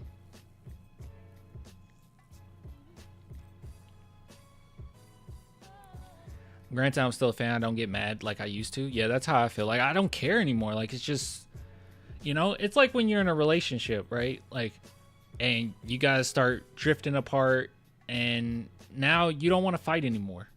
Like they're just a roommate now. You feel nothing. You feel nothing. You want things to change, but you kind of accepted that they won't change. That's what it's like with the Cowboys for me right now. They're not going to change. The Cowboys are the Cowboys. And they'll be the Cowboys until they're done doing that. Still a fan, but realistic about the dysfunction. Yeah, and it doesn't help that, like, Cowboys fandom is pretty bad. I guess that's like the NFL culture in general. Like, a lot of NFL fans suck. Cowboys fans are irritating, bro. Like, upon measure. Like, I almost made a Cowboys YouTube channel, and they are miserable, bro. And the channel would do well because they're popular, way more popular than the Spurs, and then people would hate watch, So I could have a channel do well, but I just do not care, bro. I do not care.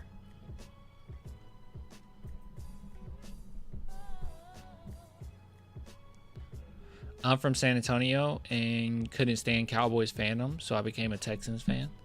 Yeah, Cowboys fans suck, bro. I stay away from most Cowboys fans. Yeah.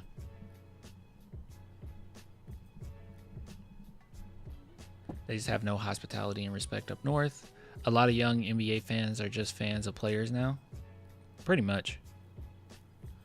Yeah, your mental health is your wealth. Yeah, dude. You cannot...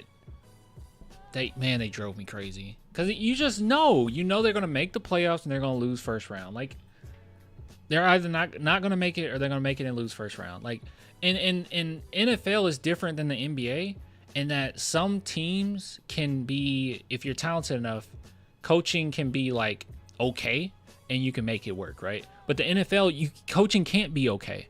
It can't just be okay. It's a chess match. You don't get a bunch of opportunities to make things happen. It's so much luck that goes into football too. So you have to make sure that you're on point. And the Cowboys never have the adequate amount of coaching or the competent coaching to get through a playoff series or get through not a series, but a playoff run. They don't have it.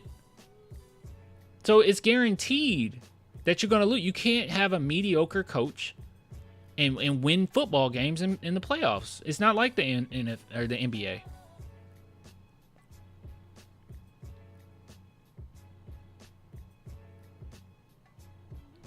From San Antonio, but I live in South Korea. Hey, what is South Korea like?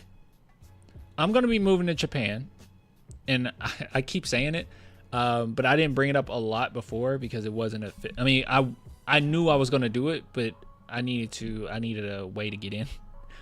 So I never like brought it up. But like, what's South Korea like? I thought about going to South Korea as well. Like, I want to be in Japan for a period of time, and I don't know where I'll go after that. I'm visiting South Korea next year. Yeah, I don't know where I'll go. I was thinking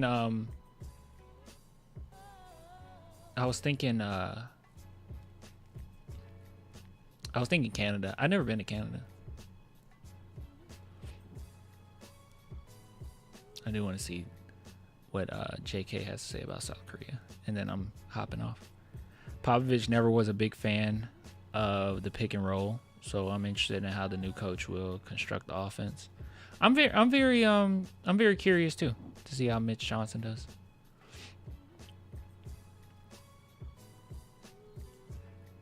Come on, anyone who take Romo over half the quarter backs in the league, which definitely includes Dak. Anyone would take Romo over. Romo was good, bro. Romo was good. I get hate for being a Romo fan. That's what Frosty said. Romo was actually really good. He was a genuinely good player. Unfortunately, he made some silly mistakes, but Romo was a player that you had to protect him from himself. And unfortunately, what the Cowboys love to do is just run these quarterbacks into the ground. They have to be in charge of literally everything at some point, and then to get injured and their career's over. Dak just chokes. I feel like Dak Prescott, wasn't he leading? And I mean, I haven't watched the Cowboys in a minute, but last time I was watching them, he was leading in clutch plays. It's never the. This is the thing, right? I do this with the Spurs too, right? Maybe this should be a segment. Okay, this should literally be a segment. I'm gonna make this a segment, okay? So I do this with the Spurs, right? And I did it with the Cowboys too. I hate watching the Cowboys. I don't enjoy it anymore. They drive me crazy. They're gonna lose first round. It's just so obvious, okay? But like, what I do is I take a look from the top down, right? It's very difficult to start criticizing players if the front office have no idea what they're doing, if they're incompetent monkeys. Like, it's difficult for me to start saying, Tony Romo sucks. It's difficult for me to say Dak Prescott needs to do better, because you got to think about what he's working with. So I look at the front office. What are they doing? They don't know what they're doing, right? They're just banging two cymbals together. They don't know. Jerry Jones doesn't know what he's doing. And then you go down to the coaching, and it's like, okay, coaches suck, but that's because of the front office. And then you go down to the players. It's like, why am I going to sit here and get angry and upset at a player when they're not getting the adequate enough coaching and they're not getting the adequate moves from the front office? And I do the same thing with the Spurs, right? Right? I do the same thing with the Spurs. And I think that's kind of the beauty of the Spurs too. Like how in this recent, press conference that we watched here, in which he was talking about, going to the Spurs and seeing, the banners and all that stuff. It's really cool because a lot of our players hold themselves responsible, right? Wemby, you can see it with Wemby all the time. Like, he's not pointing fingers. It's not some controversial things that he feel, when it pertains to our front office or anything like that. They understand that the front office is doing their job. They're doing the best of their ability. They're doing a pretty good job. They're staying in communication with them. And then it goes down to the coaches, and it makes the players trust the coaches because the front office is doing their thing. So it's like, hey, I need to buy into this. And then it gets down to them as players, and they're like, I'm responsible for what I need to do, right? Because my franchise is doing everything they can to put me in a position to win. So, like, the Spurs are in a great place in that regard, because we have a front office that does everything they possibly can, constantly making good moves. Spurs fans can complain about some of the stuff. I don't really know what we're complaining about. I think that they're doing a great job. And then we have coaching, which, obviously we have to see, but the coaching hires have been phenomenal. So the players sit back and they're like, I need to put in that work, right? If I lose, it's on me, right? It's on me. And you see those banners and you see that this team knows how to win, and they're doing, they have a system down as far as how do you win games, how do you win championships, how do you create a dynasty, so you can put it on yourself. But the Cowboys, it's been 30 years. The front office is all about ego. Jerry Jones just cares about ego. He doesn't care about getting the adequate coaches so we can win championships. He doesn't care about that. It's about, can I put butts in seats? That's all Jerry cares about. So it used to drive me nuts when I would talk to Cowboys fans and they would try to talk to me about how Dak sucks. You think I care how Dak performed? Does it matter? We can have the best team imaginable. We can have all the talent in the world, but does it matter? And it really is tough to win anything as far as playoffs when you don't have coaches and you don't have a front office that knows what they're doing. It's impossible. It's impossible. This is why, there's many reasons, but this is one of the reasons why I love the Spurs and I don't talk about the Cowboys. This is why I don't have a separate channel about the Cowboys, which I was close to doing it. Cowboys fans are so delusional. I just Clan the Cowboys fan. I think it was Clan the Boys fan. Yeah. And I was like, I'm not doing this. You guys are crazy. Like, talking to Cowboys fans, I was like, you guys are crazy. Mitch is going to be under a microscope because he didn't leave a good impression with most Spurs fans. SM fans? What's SM? Fans are ready to pounce, and the court of public opinion is brutal. They want heads to roll. Yeah, I think people need to be a little bit more patient with Mitch, right? Like, there was plenty of times during the season that made me scratch my head. I also think, though, so I don't know if you guys heard about this. Let me see.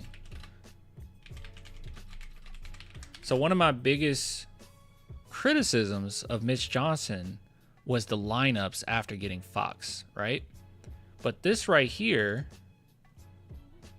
kind of shows that maybe it wasn't really his fault. So take a look at this. So one of the biggest gripes I had was Chris Paul starting with Fox. I thought it was very stupid, kind of insane. But apparently Chris Paul wants a starting role. So it says Chris Paul wants to be a starter. We're told, which is part of the reason why he evidently hasn't made up his mind yet. So by the time that I upload this video, I don't know where Chris Paul is, but I'm pretty sure that it was in his contract that he will start, right? That it was promised that he's going to get a significant role regardless of what the San Antonio Spurs do. Now, did it matter? Probably not, right? I don't think it would have made that much of a difference, especially since Fox barely played. He just played a few games with Wemby, really, and then got his surgery. So I don't know how much it would have mattered, but it is one of my biggest gripes this last season. Like, probably the number one gripe that I had. So knowing that, no, it's probably just Chris Paul. It's in contract and it's confirmed. Oh, okay. I didn't know it was confirmed to be in the contract. Okay. Well, there you go. There you go. So, yeah, that was my only gripe. So I think we should just be patient. And there's lots of people that have vetted him. There's lots of coaches, great coaches, that have said very positive things about Mitch Johnson, right? So I think we all should be a little bit more understanding. Give him a little room, right? And this is the first time he'll actually have a legitimate offseason and everything. And it looks like he gels. This is really important. Looks like he really gels with Mitch or Brian Wright. Like, I saw them during draft night, right? And they seem like they're like genuine friends. So that's good. That's good. But yeah, so nothing to worry about. Nothing to worry about. Know what I mean? But that's my take though. That's my take, guys. If you ever wonder why I don't bring up the Cowboys and why I didn't do a separate channel, because I promise you the channel would do well. Like, Cowboys, people watch Cowboys. People love the Cowboys. I mean, they're like the Lakers of football, right? Like, the channel would do well. But I don't want to interact with them. I like interacting with y'all, right? And even when the Spurs are bad, because we went through it, right? We had a couple seasons where they were pretty doggone bad, right? And I fought with you guys, and I fought with, other Spurs fans, but it's another level with Cowboys fans, y'all. It's like another beast that you're going against here, right? It's another level of cognitive dissonance with them. It's just another thing, man. It's another thing. At least with Spurs fans, we can have a legitimate discussion. Cowboys fans will feel a certain way about something, have no idea why they feel that way, and you talk it to a brick wall, man.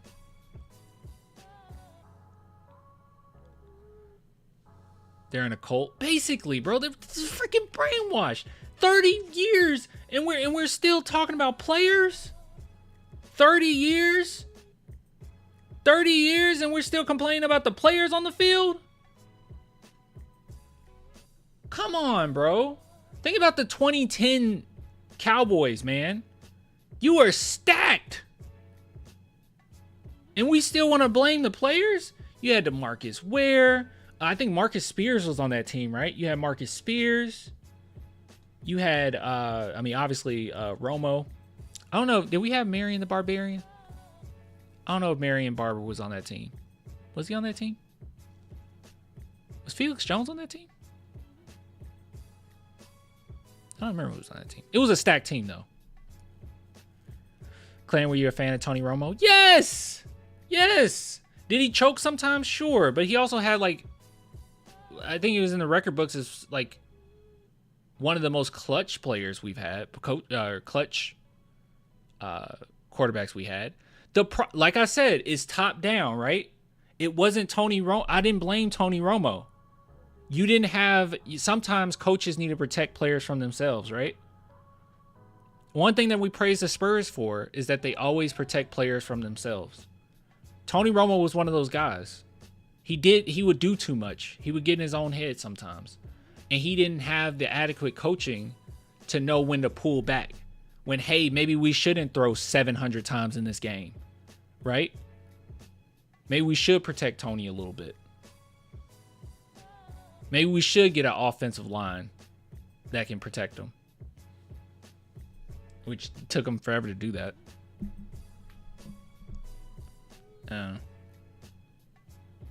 Tony Romo was a good player.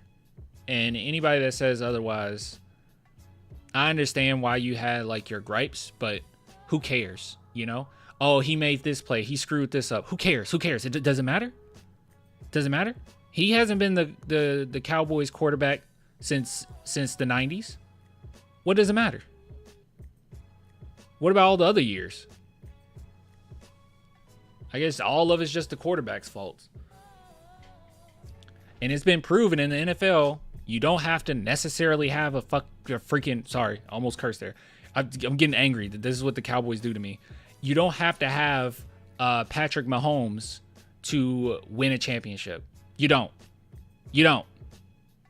You don't.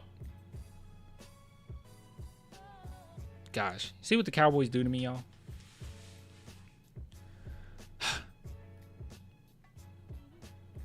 I hate the Cowboys. He's the GOAT, though. Yeah, Patrick Mahomes is really good. But you don't have to. You can have an okay quarterback. They can be okay. They don't have to be great. They can be okay. Please, no more Cowboys talk tonight. This is still a Spurs channel, right? Well, I mean, I brought up the Spurs. The whole point is that I love the Spurs and I hate them. Anyways. Somebody, hold on. I think they end up responding with the South Korea thing. Hold on.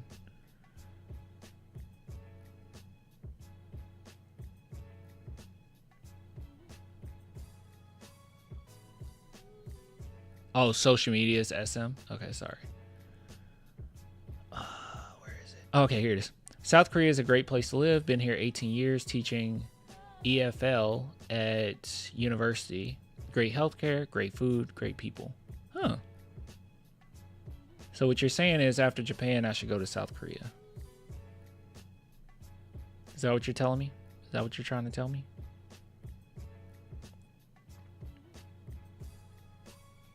That's cool, though.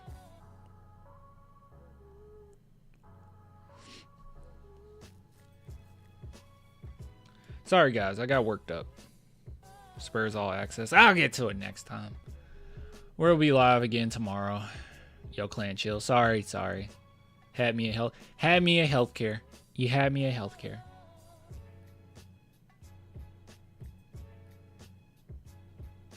Bro, if I had good healthcare, I'll be at the doctor like once a week, bro. Hey, it's me again. If it was free healthcare, oh my god. Just pay it through taxes? Dude, I'll be there every day. Hey, you need a checkup.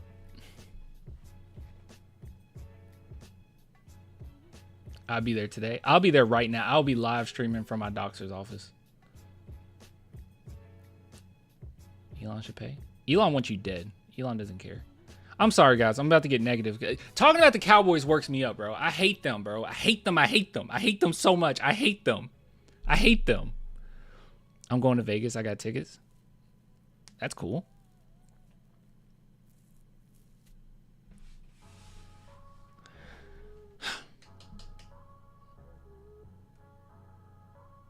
All right.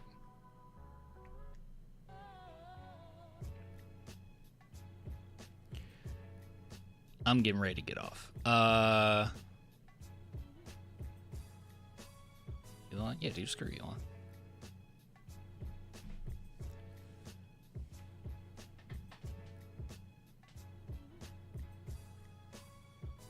Get it into my every doctor's visit. Cowboys always had the talent. Jerry's ego never let the team reach full potential because he cut off his nose despite his face. If questioned his authority as master of the universe. His ego is incredible, bro. And a lot of people are like, well, his son won't be any different. I'm like, if his son has just half the ego, that's a huge improvement, bro. You want me to believe like owners don't have crazy egos? Of course they do. But like Jerry's on a whole nother level. I hope it. I mean, I'm down. I doubt his son to be like Joffrey. By the way, I got back on Game of Thrones, y'all, and I watched from. Can I rant? You guys told me that I should watch from. I don't know if that person's in here. It was a few people that mentioned it. I don't know if you're in here right now. But I do want to talk about that Joffrey Nice reference. I just started watching Game of Thrones again. I seen the whole season 1 already, so I skipped to season 2, and it's like, dang, I remember these episodes, but I'm just rewatching them. I might have finished season 2, honestly. I'm just gonna let it play out. I'm here, bro. Was it you? Is that good? Is it that good? Soul playing better. Don't you start. Don't you start. Don't you start. I told you guys my weakness, and now you want to use it against me. Yeah, clan. Okay, Jedi. I don't like it. I haven't watched Breaking Bad. Good. Breaking Bad is goated. Breaking Bad is the greatest show of all time. But I didn't like it.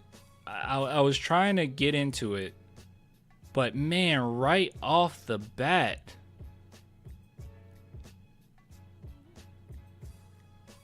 Oh, whoa, no, Jedi. Okay, Jedi's mentioned in Game of Thrones. I'm talking about From. Okay, so maybe the person who told me to watch From isn't here.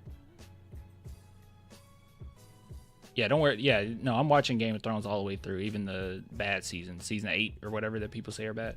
Yeah, I'm watching all the way through. Like, I'm not worried about that. Start Game of Thrones from season 1 and keep watching and take notes on the names and family trees. Have a reference handy just to save yourself grief. Dang. Jesus. Okay. Bro, you gotta watch Breaking Bad. Are you talking to me? Guys, Breaking Bad's my favorite show of all time. Or are you talking about Austin? No, Austin said he watched Breaking Bad like 5 times. Hold on. Hey, tell me. Okay, I'll talk about From in a minute. Hold on. The disrespect. Hold on.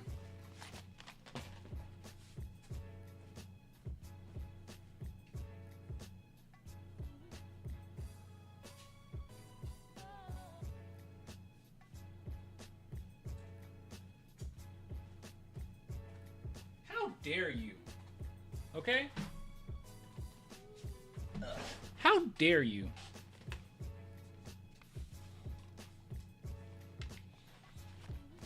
How dare you tell me he getting the... Yeah, I gotta get the barrel. How dare you tell me that I need to watch Breaking Bad? Hold on. Where's the opening? Look at this. Look at this. Look at this beauty. Okay? Look at this beauty. You telling me I need to watch Breaking Bad? I have the entire Breaking Bad collection here. Okay? The entire collection. Every episode. Commentary. Special features. Behind the scenes. Telling me I need to watch Breaking Bad. I recognize Breaking Bad is the greatest show of all time. Yeah, this thing is awesome. I wish I would have got it. I actually got it used. I wish I would have got it right when it came out, but I didn't have any money. I still don't have any money, but I definitely didn't have any money undergrad. And that's when it dropped. I think that's when this dropped, when this first came out, after the series was over. But yeah. Clint has the recipe for meth. That's so funny. I was like looking and I was like, man, it's so crazy that they gave us the recipe to make meth. And then I looked into it. I was like, okay, of course they didn't do that. Of course they didn't do that. That would have been pretty bad.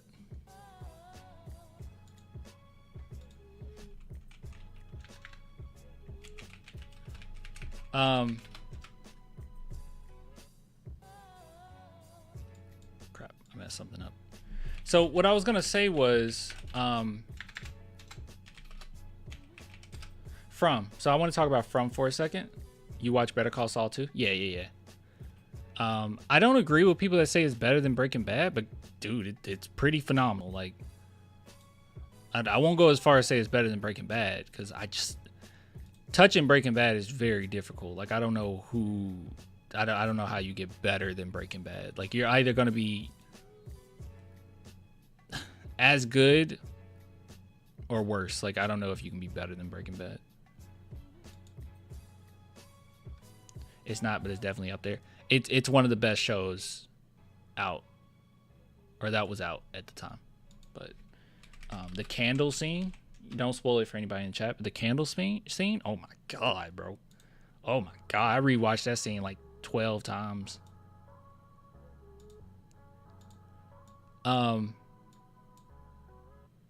Yes, bro. Yeah. It's like right when I saw that, because I didn't know, like I wasn't familiar with how people were reacting to it, because I think I got on Better Call Saul a little later than other people.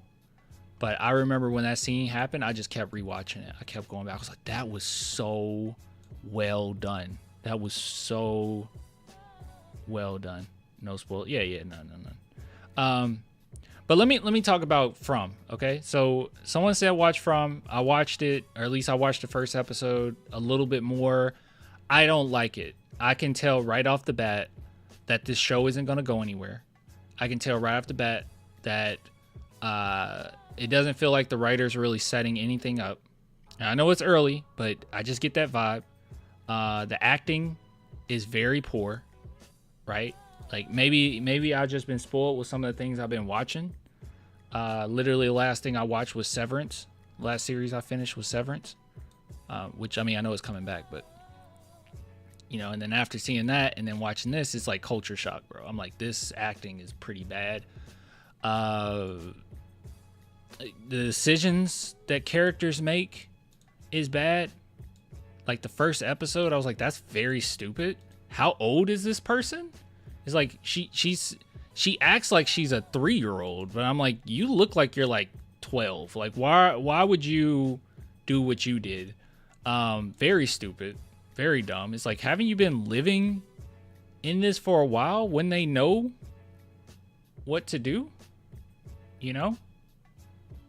And then like the one guy getting angry, it's early on, but getting angry at the dad and saying, as a man, you have to do this, you have to do that. And I was thinking like, what about the mom, bro? Like, what was she doing? That was irresponsible from everybody. Like, how long have y'all been living in this? Is this the first day? Obviously it's not. You guys have a system, you know, like when things go down outside. But yeah, I thought that was stupid. The character seems stupid. The setup, there is no setup. I'm watching The Bear right now. That's my show at the moment. I like The Bear a lot. I have to get back on it. I haven't watched it in a while. So I'll need like a recap and then I'll watch it. But yeah, so just overall, man, I just wasn't digging it. And somebody in chat told me like, it's so good, it's so great. And I can just tell it's going nowhere. It's like some shows you can just, it's very obvious that they don't actually have a plan here. And I don't think they have a plan.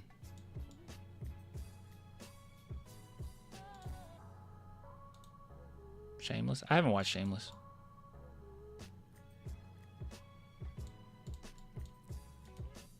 What show? From was what I was talking about. Watch Freaks and Geeks. I watched the first episode of that. I need to go back on that. Did you watch the Ed or Not? No, I haven't. Kaiju number 8, season 2 tomorrow. I gotta get back on Kaiju. I never finished the first season. Andor season 2. I started Andor season 2. I'll finish it. I really like it. Thanks for saving me some time on From. Look, hey, maybe some people told me that I need to stick with it. So maybe like later on it gets better, right? I don't want to deprive you from a show that's actually end up being good, but at least me right off the bat, it just speaks of one of those shows where some of the writing just doesn't seem that solid. A lot of the characters seem cliche. Decisions early on are dumb. But I was into it. Like the first scene, I was like, okay, yeah, I'm into it. This is going to be interesting, right? And I was just like, I don't care. And another thing too is, I'm not opposed to gore, right? I think gore is cool. I think gore can be super impactful.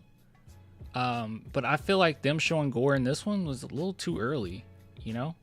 You kind of, like, you show something so shocking till, I don't know, it just takes away from it for later if you want to build this show up into the finale. Like, I don't know.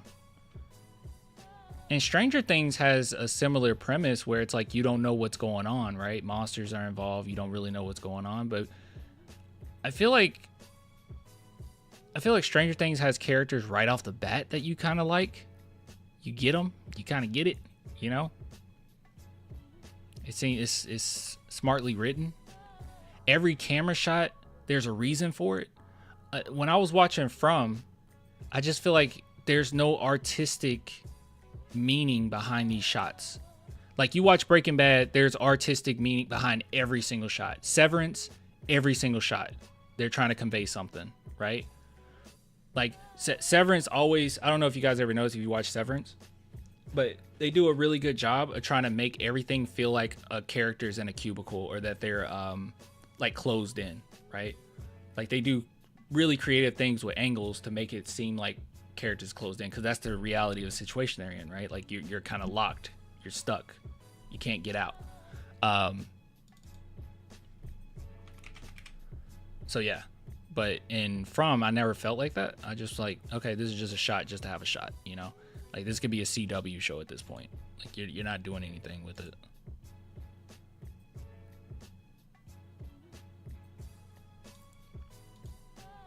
Stranger Things had me for a minute. I never finished it though. Jacob, I'm gonna encourage you, okay? Watch Stranger Things. I think season 1 and 2 are bangers. Season 3, it's all right. You know, it's okay. Season 4,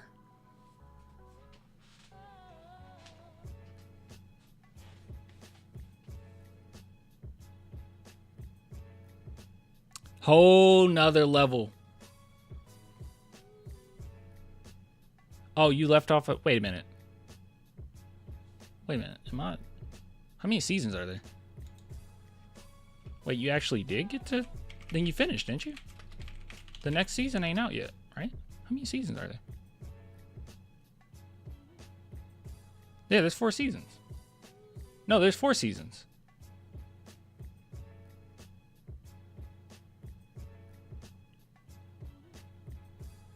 Yeah, they never just point things out to you, respect the audience. But another thing that's great about Stranger Things is like they set it up and there's follow through, right? And it's always creative. I mean, it's the same thing every season where you don't know something, characters come to, or characters split up, they learn about certain things individually. They kind of spoon feed you, well, not spoon feed you, but like give you like little, you know, bits of information as it goes on. They figure it all out, and then they come together at the end to beat the monster. Like, it's good.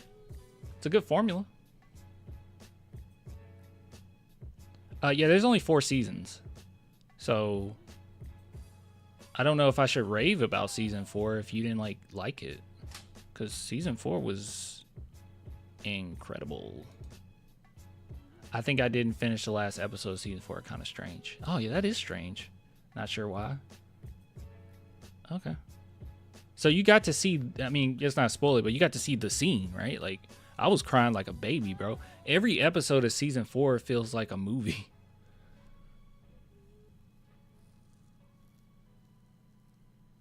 Man, I was crying. I was crying so hard in that episode. You guys know what I'm talking about if you've seen Stranger Things. Oh, for sure. Okay, you did watch it then. Clan, you should get into cinema work-wise. I bet you'll make a great movie. Man, I just like films and TV shows. I would suck. The Eternaut is nice. It's a Netflix show based on the graphic novel from Argentina. The Eternaut. Television series. Let's see.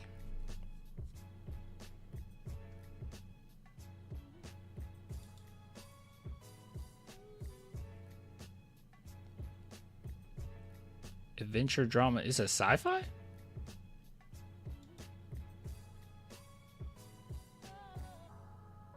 Oh, it's aliens.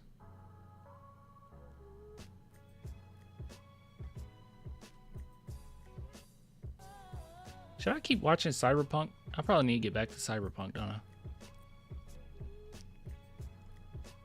That's interesting. Okay. Oh, cool. It's in Spanish. I don't mind subtitles. I'm one that I just have to be ready. Let me add it to my list.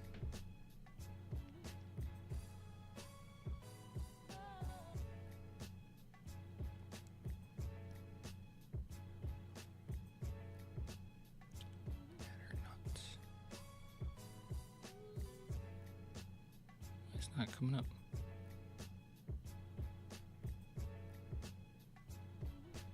Stupid app. Hold on.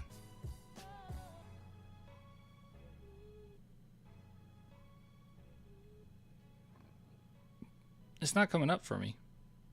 I think the app is acting up. Okay. I don't want to forget it. I really liked it. Okay, I won't forget it. I'll try to add it when I get on my TV. What's up with Japan, bro? You still leaving or what? Yeah, I'm leaving next week. It'll be early next week. I'll go live. The last live stream we'll do before I leave is Sunday night. So yeah, I'll be live Sunday night, and then I'll be gone.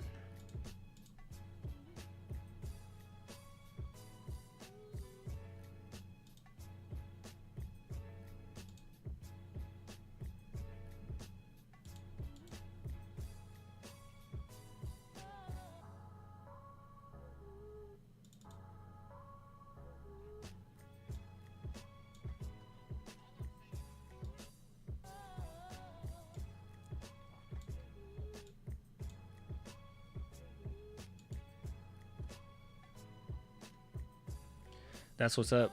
You moving or visiting? I'm visiting right now. I'll be moving in a year.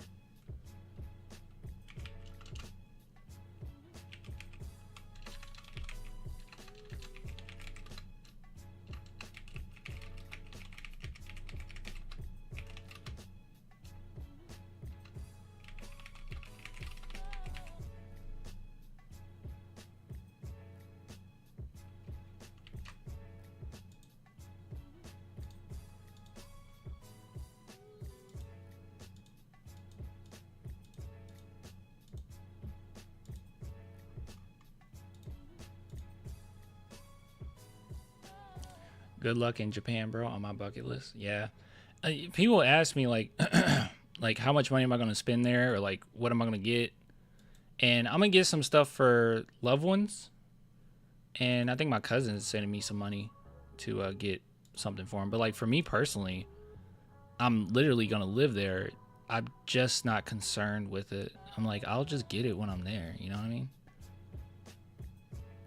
Maybe a snack or something that I find like fire, then I'll be like, okay, I gotta take this back to the States. It's gonna be a year, but yeah, I'm gonna get back, bro. I'm locking in.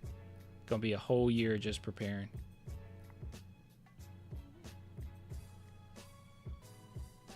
Are you ever gonna make a Spurs remix like One Wish again? That was so much fun, bro. My my partner, she brings.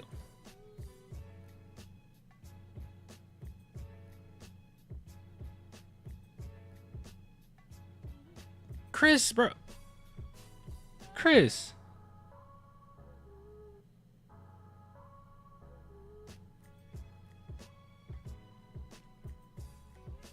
You do that and I don't know how to respond. Thanks, dude. What the heck? Jeez, bro. Thank you. He said, have some good meals with the lady on me, my bro. Well, thank you so much. How YouTube works though is what you send. I won't have it till August, but I do appreciate it. Thank you so much. That means a lot. Thanks, dude.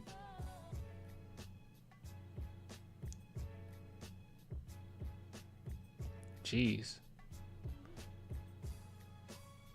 So who's gonna try to outdo Chris? Let's play a game. Tomorrow's Saturday. I need to put this on here. Let's play a game. Let's play a game. Thanks, dude. I really do appreciate it. It's all love, bro. You know it's cool, brother. Thanks, man. Oh, YouTube sends check, right? No, they direct deposit. I used to get a YouTube check. No, they deposit. It's at the end of every month. So like what you make in the month before is what goes into the next month.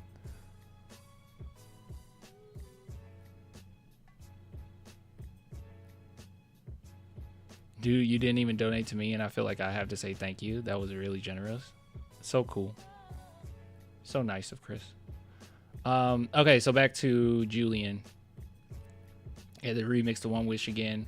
I really enjoyed doing that. It was so much fun. I do need to do more of those. Like those like parodies. Your song stays stuck in my this is raw. Your song stays stuck in my head for an hour after your vids. Like, are you talking about like the Dear whatever? I do need to do a Dear Dylan. Maybe I could do a Dear Dylan. I do want to what should I parody? Yeah, what should I parody? The best one I ever did was Manu's The Box. It was genuinely well written. And I can't play it because I know it's stupid to say this, but like it's literally copyrighted because of the beat. But I didn't care. I knew I wouldn't get any monetization from it. But I wanted to do it anyway. But let me see, because I'm trying to remember what the lyrics were. And this video just didn't do as well. I should have just re-uploaded it. 5.6K. I'm telling you guys, it should have got way more. It's genuinely good. I'm not just trying to toot my own horn here. Like, hold on, let me see if I can get to the lyrics. Let me listen to it.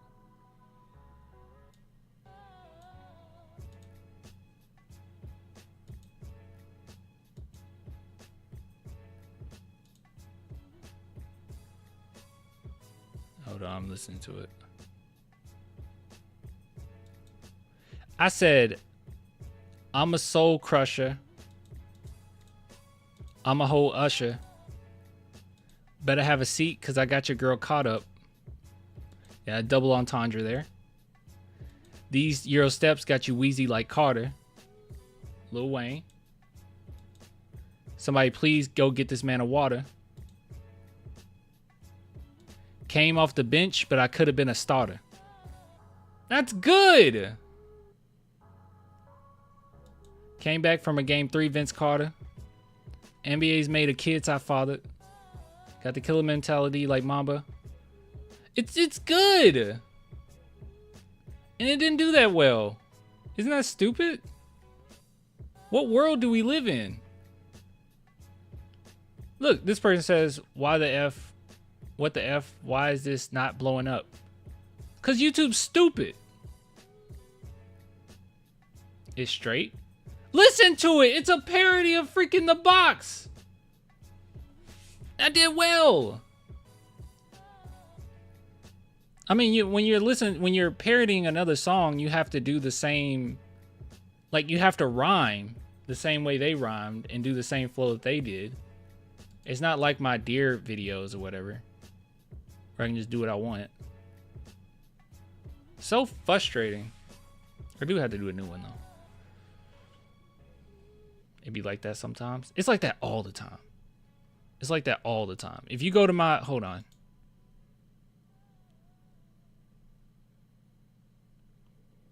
I do it for the fun, but still.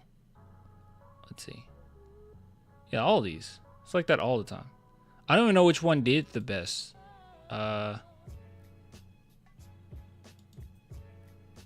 Which one did do the best? Where is the One Wish one? Oh, I think you gotta click on it. Wait. Oh, it's right here. Yeah, they don't do that well, bro. It's okay. It's all right, but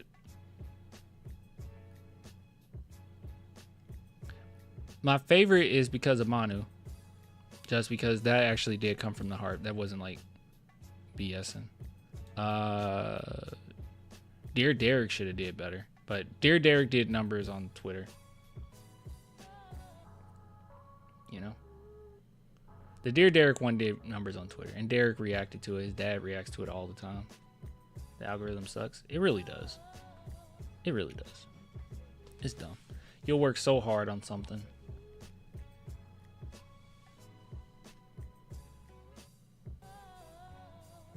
It is funny that that person that you mentioned this one was fun. There was a lot of artistic. I was like, make sure you go around. Yeah, I was getting all the angles. I was like, make sure you zoom in here.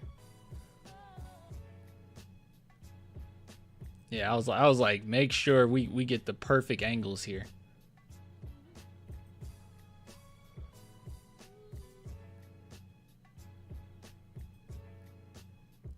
So good. This lake was really cool, bro. I don't even remember where I was. That lake was cool. That was cool. I could have took a better angle.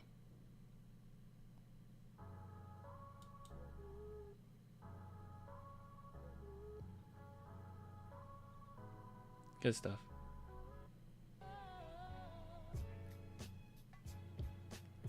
You actually look tall. I remember when you said you were 6'3", I thought you were a super cat. Why would I lie about that? Yeah, I'm 6'3". Yeah, why would I lie about that? I don't know which angle you're talking about. Which one? Could tell my height. Was it? It's not near the tree, is it? No, I guess you mean. You probably mean by the basketball goal.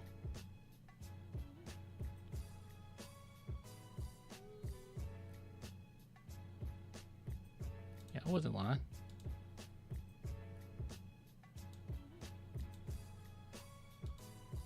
Yeah, I wasn't lying. Manu was better than James Harden. There, I said it. Manu doesn't get enough credit for being an all-time great. I was about to say that's not a controversial take, but I think amongst NBA fans that might actually be a controversial take. I agree with you though.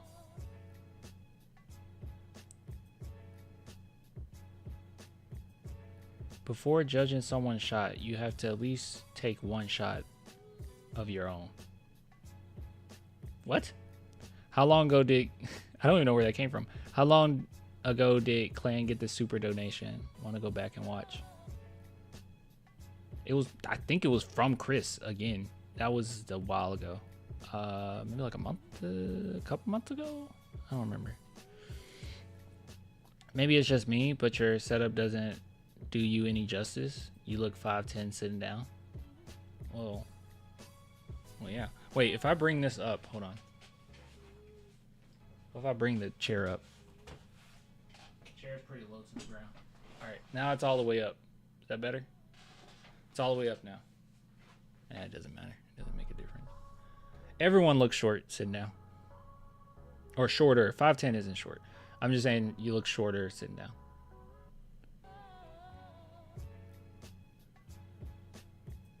I do need to do another one.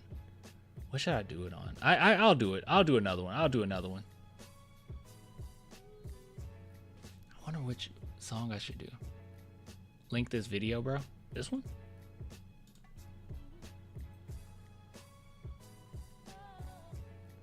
I'll go here.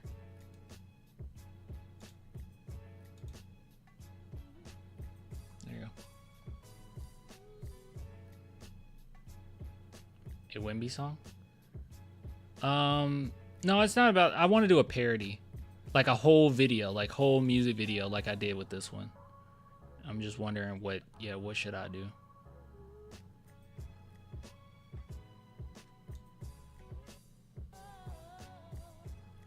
Like what should I parody?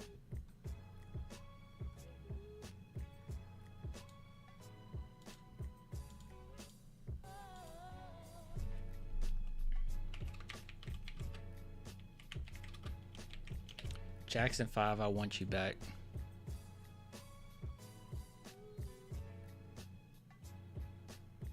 I think that would be fun to do. The Jackson 5, I want you back. But saying like the Spurs are finally back, something like that, some corny like that.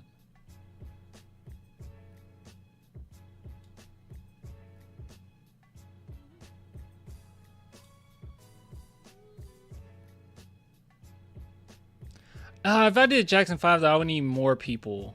I can't just do it myself. No. I could just do it where it's like multitudes of me. I have to figure out how to do that.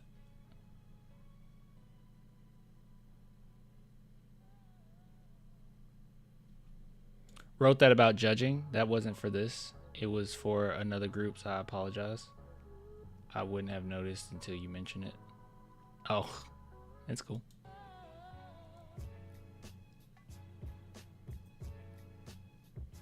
I'm like literally listening to I Want You Back right now. Jackson 5 is goated, bro. Oh my God.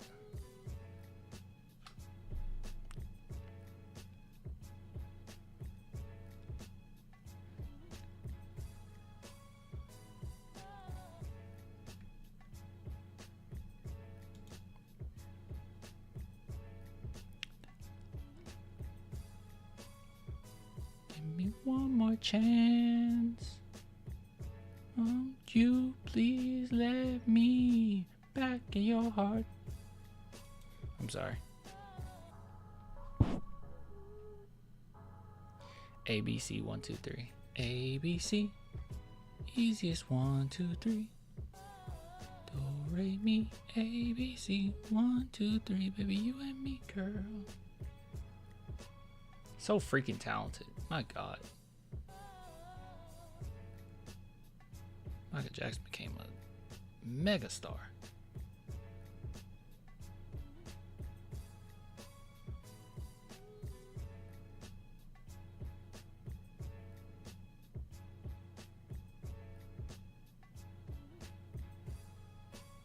What about Mariah Carey's We Belong Together? Man, I don't even want to, like, obviously I don't sing. Jeez, I would butcher that.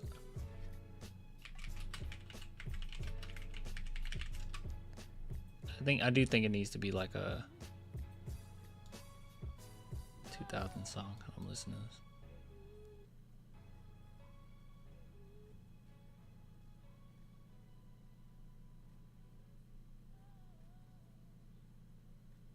I need to think about this because if I can get some shots in Japan, I could just do whatever with it, you know? Thanks, Mandito. Thanks for the super chat, my man. Are you going to be streaming after games when you move? Yeah.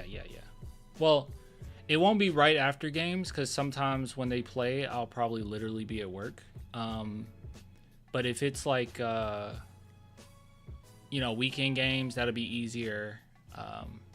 And I'll probably just try my best not to spoil it for myself and then just watch them later. Do something like that. We'll see. I'm listening to We Belong Together. I never felt the feeling that I'm feeling now.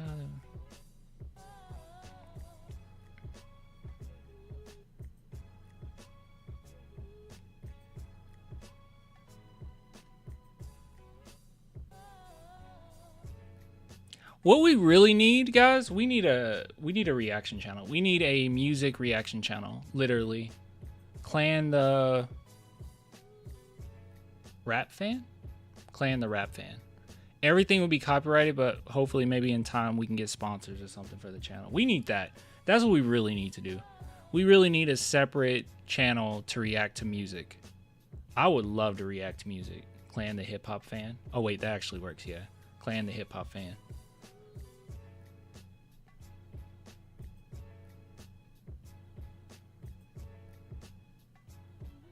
That would be so much fun. I could get people over too. I'll tell all you guys to go follow it. Clan the Jam Fan. No, it had to be Hip Hop Fan. Clan the Hip Hop Fan.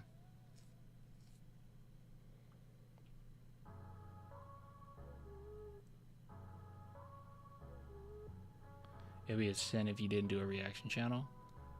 We should do it.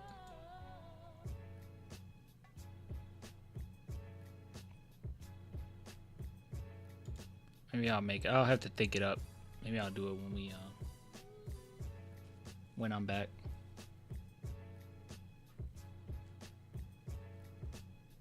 Yeah, it would blow. It could possibly blow up. You never know with those, man.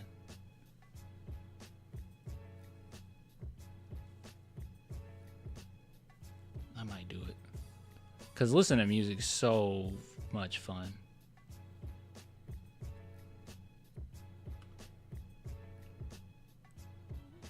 Guys like hold on.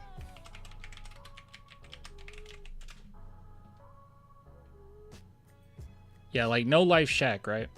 Does No Life Shaq, does he stream? Oh, he does it on Twitch? Okay, so No Life Shaq goes on Twitch and do it, and then he just uploads to YouTube. So he doesn't live stream on YouTube? Hold on.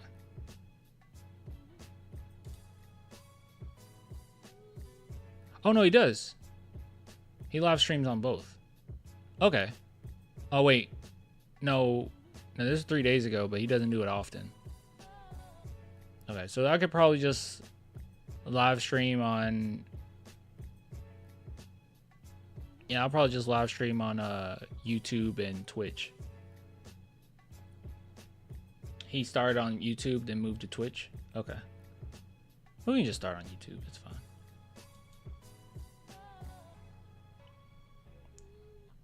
Hold on, let me see how he starts his stuff off.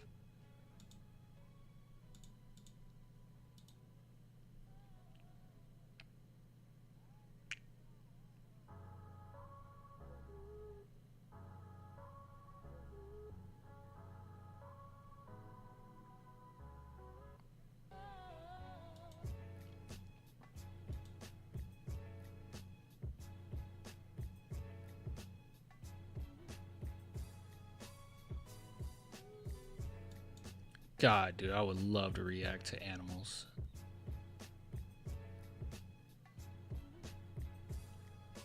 Do it, bro. Keep evolving. We can do it.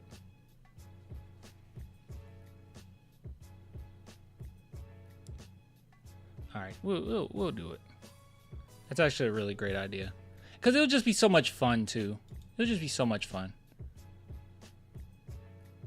It'll be so much fun. See, how often does No Life Shaq react? He has a video, like... Oh, wait. Actually, I was looking at the wrong thing. My family met my internet family. Oh. Okay, he does it daily, bro. Yeah, he does it daily. Yeah, now it just... Yeah, I'm gonna get you guys to go react to it. I need to fix up a stream. I'll think of a... I have to get a new profile picture. Make one of these bad boys.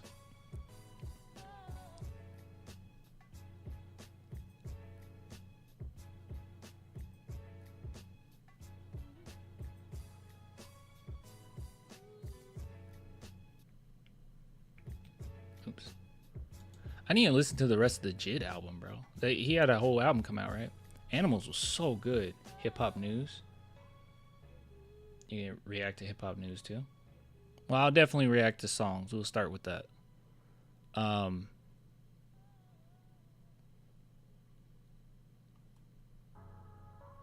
We did, honestly, hold on. Guys, we did a reaction one time. And at the time, it did well. Like 4K is actually really good. 6 years ago. Yeah, I was into that.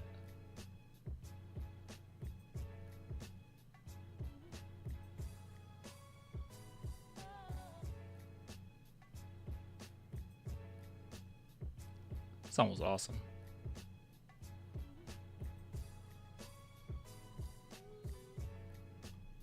I am a major Eminem fan. It would make it so easy.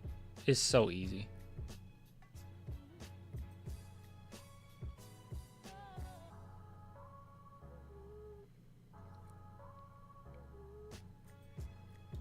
I need to study. I need to study these people. All right, so what makes this guy special?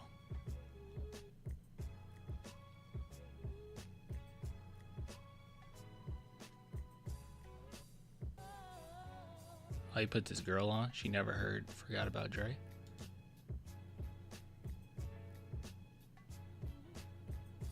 Devil's work should not cause you to cry. Okay, that's just a screen, yeah.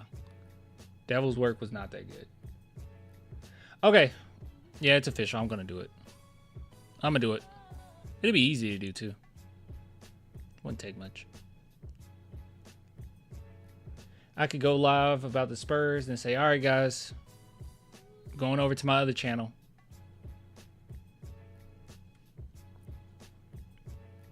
And copyright and all that means nothing when you don't have any, when you're not even monetized to begin with, so. All right, guys, I'm hopping off. You inspired me to make a hip-hop channel. So I'll do that when I get back from Japan. But I'll see you guys tomorrow. I'll go live tomorrow night. So, yeah, I'll see you tomorrow night. For now, I'll upload the video where we discussed Ryan Rollins because that's the latest news. But, yeah, you taking them stinky toes to Japan, clan? Don't do it to them. Yeah. They got to deal with it. They got to deal with my American stench. Clan's jams. No, why not Clan the hip hop fan? When you leaving again? Tuesday. But the last time I'll be live is Sunday, and then, you know, from there you won't hear from me. I'll probably go live at one point in Japan, a couple times in Japan, but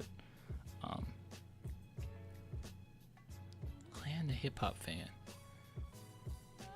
I have to do one where maybe I can get that person that I had do this profile picture and do one for hip hop. Put like a big chain on or something. With earphones.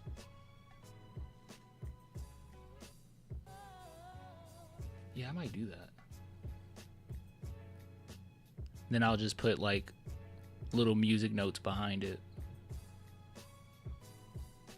Clan's hip hop jams. Clan's hip hop jams.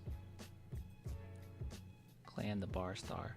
You guys are gonna be the first subscribers though. I'm gonna need you to support it, okay? You gotta jump over. And it will be hip hop, Clan the hip hop fan, but really, I mean, I would listen to anything. I need to watch other. Thanks, man. I need to watch other reactors and see how they go about it and kind of study that. Because there's none that I actually watch. There's a couple that I like, but I don't actually watch it. You know what I mean? Like with this channel, I watch a lot of live streamers. And I'm not faking who I am, but watch DJ Academics. I'm good on watching DJ Academics. But like yeah, like I watched other live streamers and I adopt some of that, but you know, yeah, no, I'm not that desperate. I'm not watching DJ Academics. No, I haven't watched Samurai. I think I did as a kid, but I need to rewatch it. There's a ton of hip hop in that show. Yeah. Clan the hip hoop fan. Yeah, I'll bring people over. Let me. I just got to get a profile picture ready, and then we're good.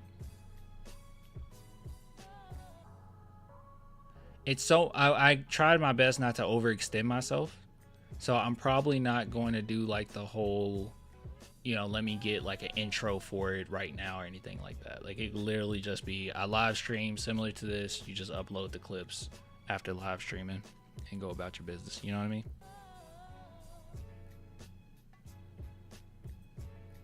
Bro, be you. You're more of a star than you think. Believe in yourself, brother. Thanks, man. Chris is so nice. Okay, good night. Happy 4th, everyone. All right.